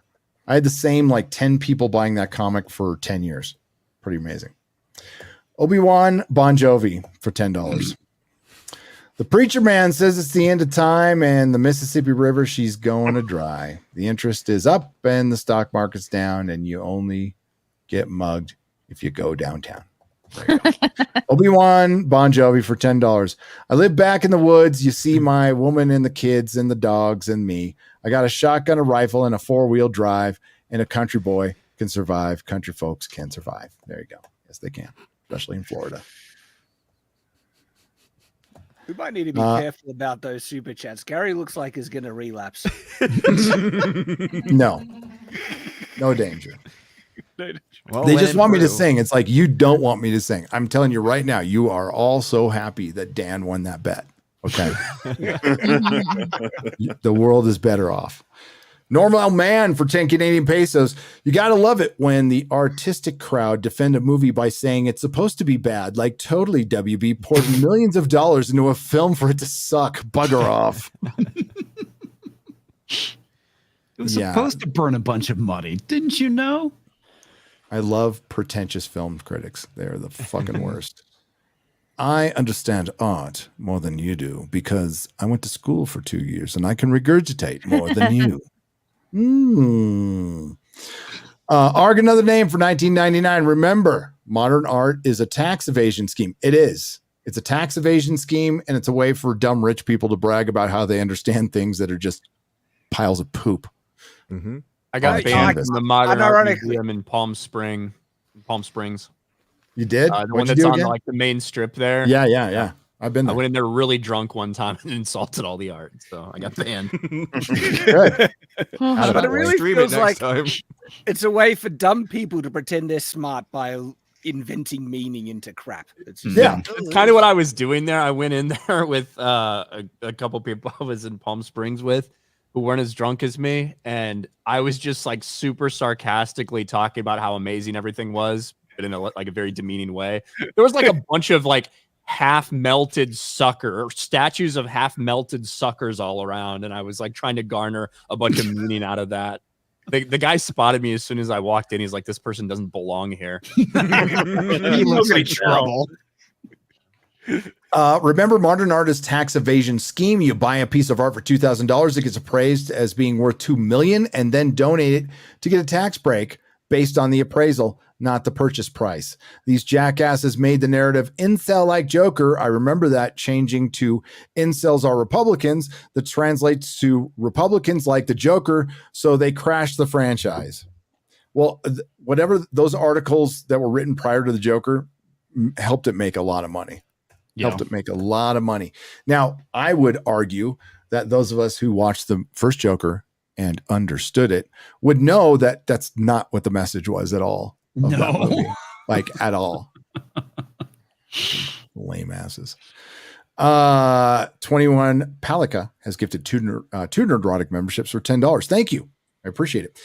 80 Brown Bear for $19.99. Fans of The Acolyte funding a billboard is hilarious. They can use the images from The Acolyte to advertise without Disney's okay. They can't use the images from The Acolyte to advertise without Disney's okay. So most people won't know what the hell they're talking about, except us. We can point and laugh. Hail FNT. Yep. I still think. Can you imagine if the would be billboards to renew The Acolyte got cease and desisted by Disney? That would What they be did just like put hilarious. up a clip. That would be fucking Yeah, hilarious. tried to put up images or whatever, like it would. My guess is it's just going to be like a text thing. That would be my assumption, but I don't know what these people are But doing. honestly, part of the whole like the effort to say it's all these evil people saying evil things that is damage, blah blah blah. It's like the fact that they're not just being completely straight and honest. To hey man, not enough fans for the show. It's stopping. That's it. You know, it would probably like help the actual discourse of people going nuts. So like trying to convert it into some kind of counterculture war. If we got to resurrect it so we can get our victory, but it's just like guys, just nobody really cared about it as a story. Sorry. Yeah, that breaks their worldview, though, right? It does. They can't possibly have that. The one thing that they like for no reason other than it has things that represent them in like this certain way, and it didn't appeal to anyone. They can't handle that. It has to be a sabotage of some sort. It has to be unfair. They have to be the victims in this. Otherwise, it means that what we've been saying for years and years and years is actually true. And they're just like a bunch of weird, deranged lunatics. Empire's most recent article that they're trying to spin is that people aren't watching things because the streamers are canceling the shows, and so people don't want to get invested in a show because they know it won't get a season 2, so they don't watch it in the first place, which causes it to get cancelled. So they're going all the way around the houses to come up with a reason why actually people would have watched it. If They're only using like this circular logic, but they're going the wrong direction. Yeah, Yeah. It has to be renewed for people to watch the first one. It's like they're desperate to find any insane explanation of because like what'll all bring this all down is the second a really, really good show comes out that has zero history or precedence or IP and it just does well. And you're like, how'd you explain that? It's like The Penguin. good. Well, no, because the Penguin still relies on some level of IP boosting. I guess, yeah. I mean, like it'll happen, a completely original idea, and then people just love it. I mean, technically Squid Game, right? Or Tulsa King. yeah, these shows that just pop up and then people love them. It's like, oh, how is that possible? If all of these stupid excuses, it reminds me of the COVID stuff. It's like this film failed because of that, and then it's just like these other films that are doing fine. You're like, don't look at them. Like, that's not the point. Shut up. Don't look behind the curtain. it's almost like word of mouth still works. Yeah. And We'll just continue. well written shit works. Yep. Not like every time, but still. Script for $10 says, question for the panel: would Joker fully a doo-doo been better with no musical sequences at all, or was it just destined to fail? Hail chat, hail FNT. I'll say it would have been slightly more tolerable, but not a good film. Yeah, like fixing or removing those doesn't address anywhere near close to all the major problem, the spine of the rot, so to speak. Yeah. I think it was destined to fail, pretty much. So the musical sequences for me made it a worse viewing experience because it just dragged it out even longer. Or those are times you could check your phone or go to the bathroom. So I should have done it, Gary. I should have friggin' done it.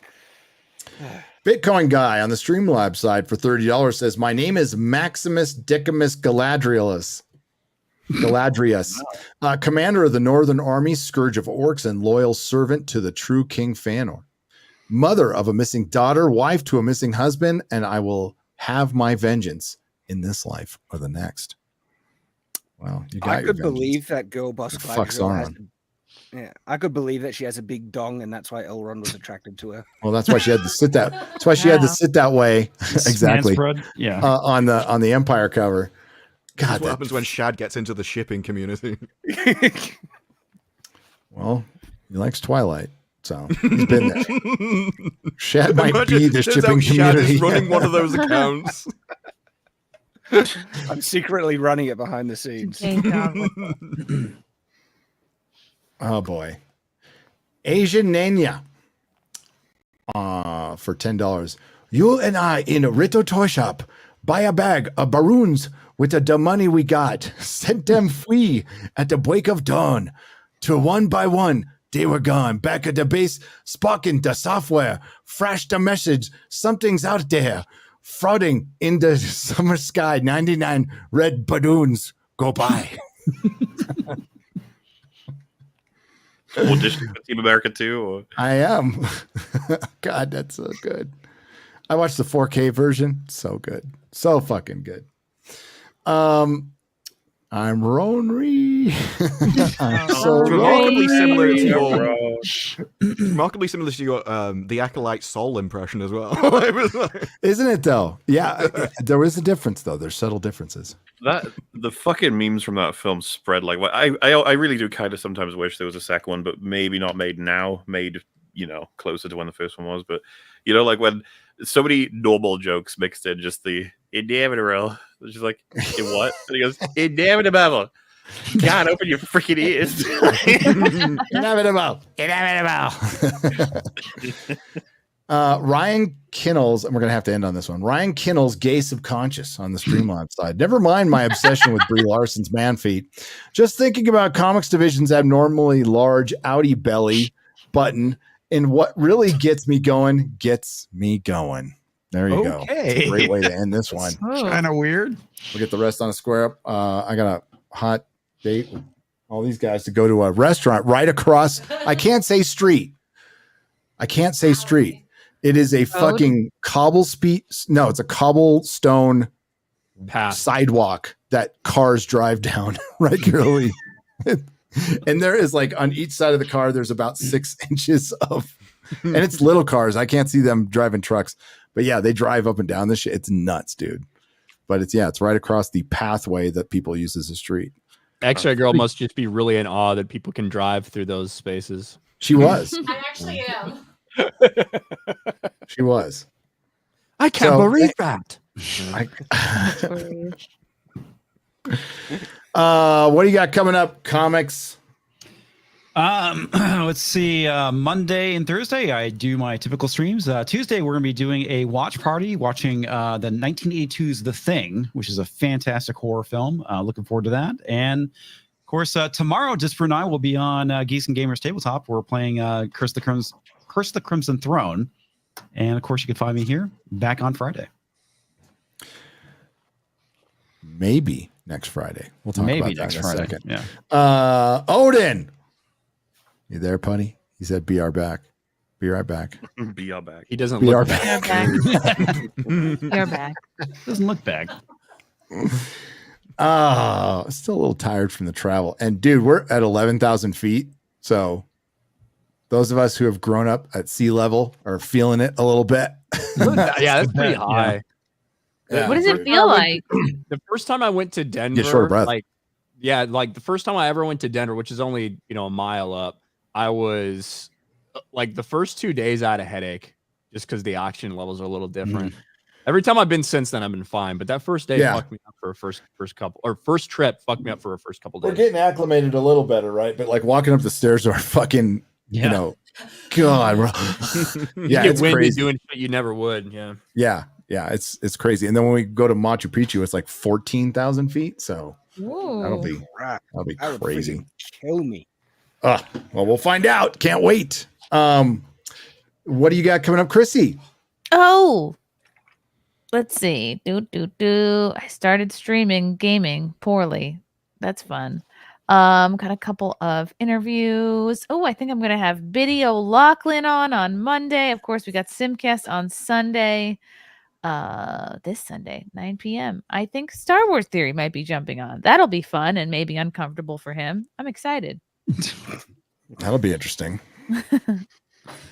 And yeah, just subscribe. And then I'm having the gal that does the really good Kamala Harris impression on Wednesday at 4 p.m. Oh, she's good. She's funny. SD Palti. Yeah, so subscribe if you haven't already. This was fun. Cool. Disparu. Rings of Power Fallout video, because the showrunners keep doing interviews.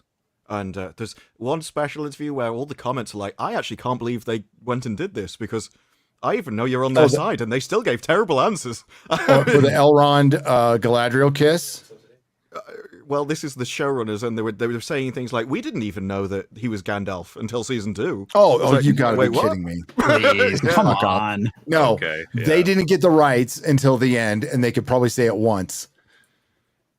But yeah, there's there's Agatha, there's constantly hoping that Willow gets a season 2. Oh, the usual. Velma. Oh, I already covered Velma. Yeah, You're far more likely to she got get sent a to hell, She-Hulk. and they still ruined it. What's the take on that? Are you sad that Velma's dead now, or is it kind of dead anyway? Well, I'm sad that they brought her back to life after they sent her to hell, where she belongs. Oh, sorry. I didn't even mean the character. I meant the show. Like being, is it a Willow situation, or are you just like, the best whatever? thing about the show was watching her suffer.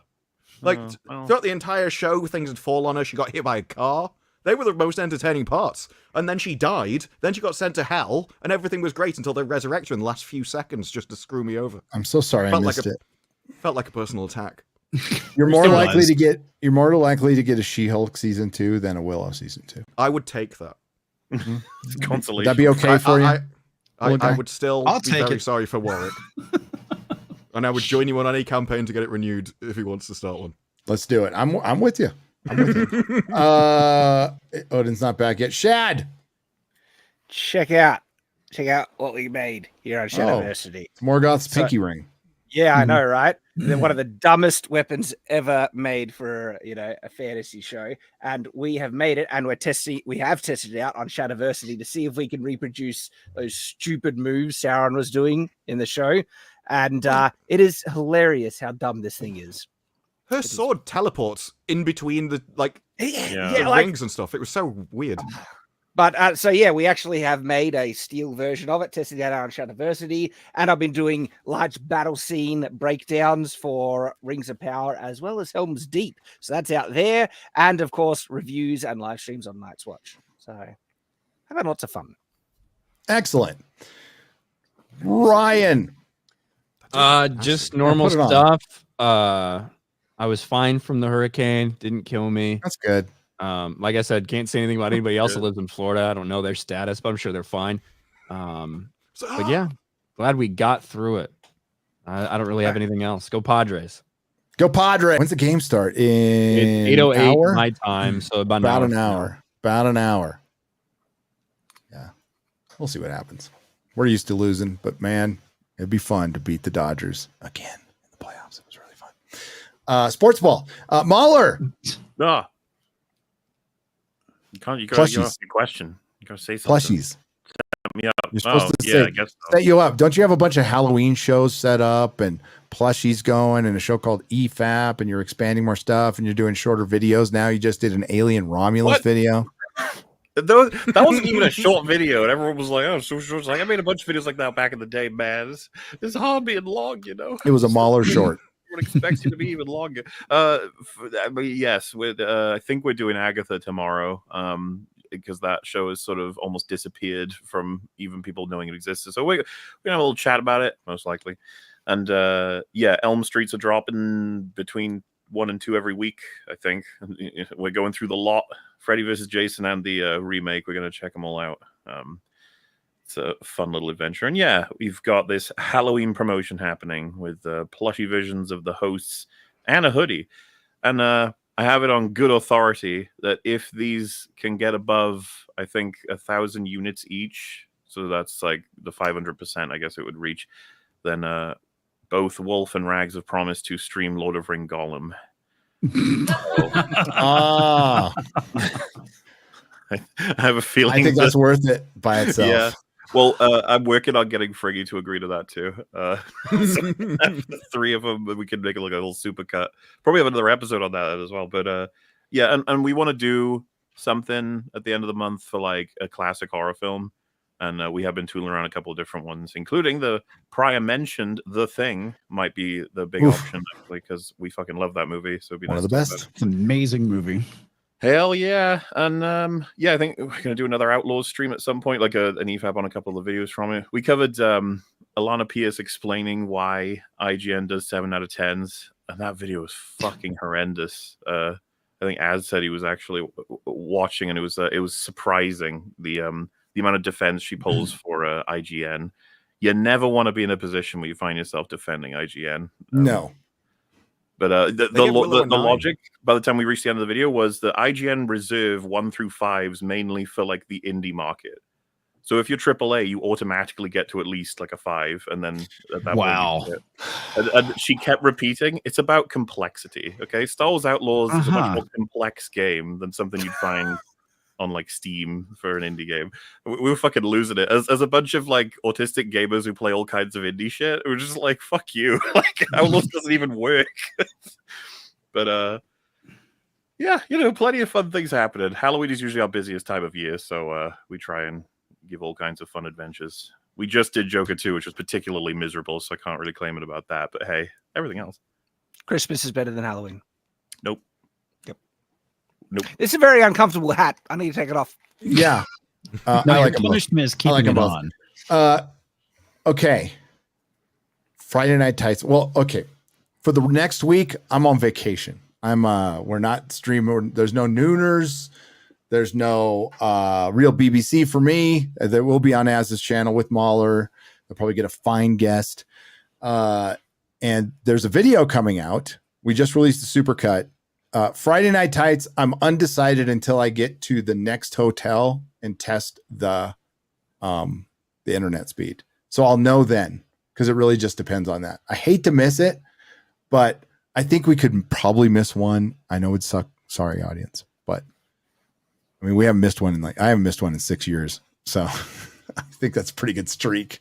So I'll keep you posted on the community section to see. It just depends on how much fun we're having, but I hate to miss these shows because I love them. They're tons of fun.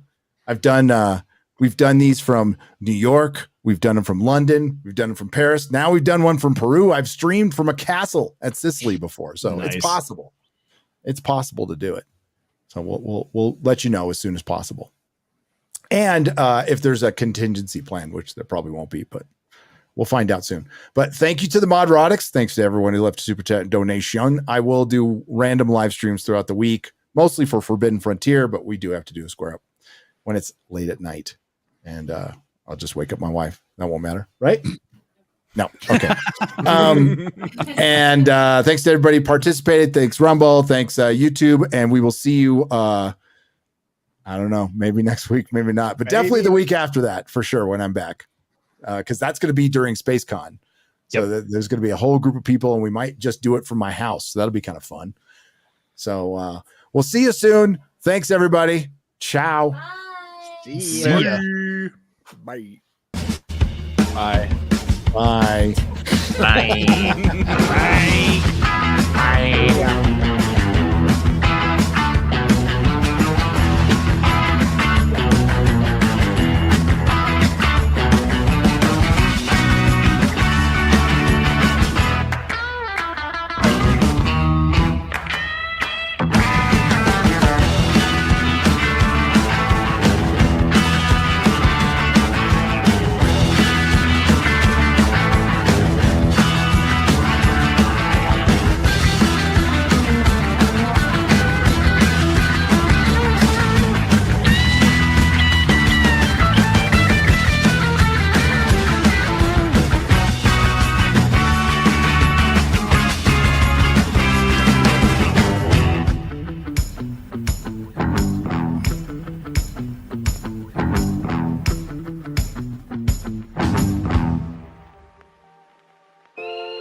Do not come.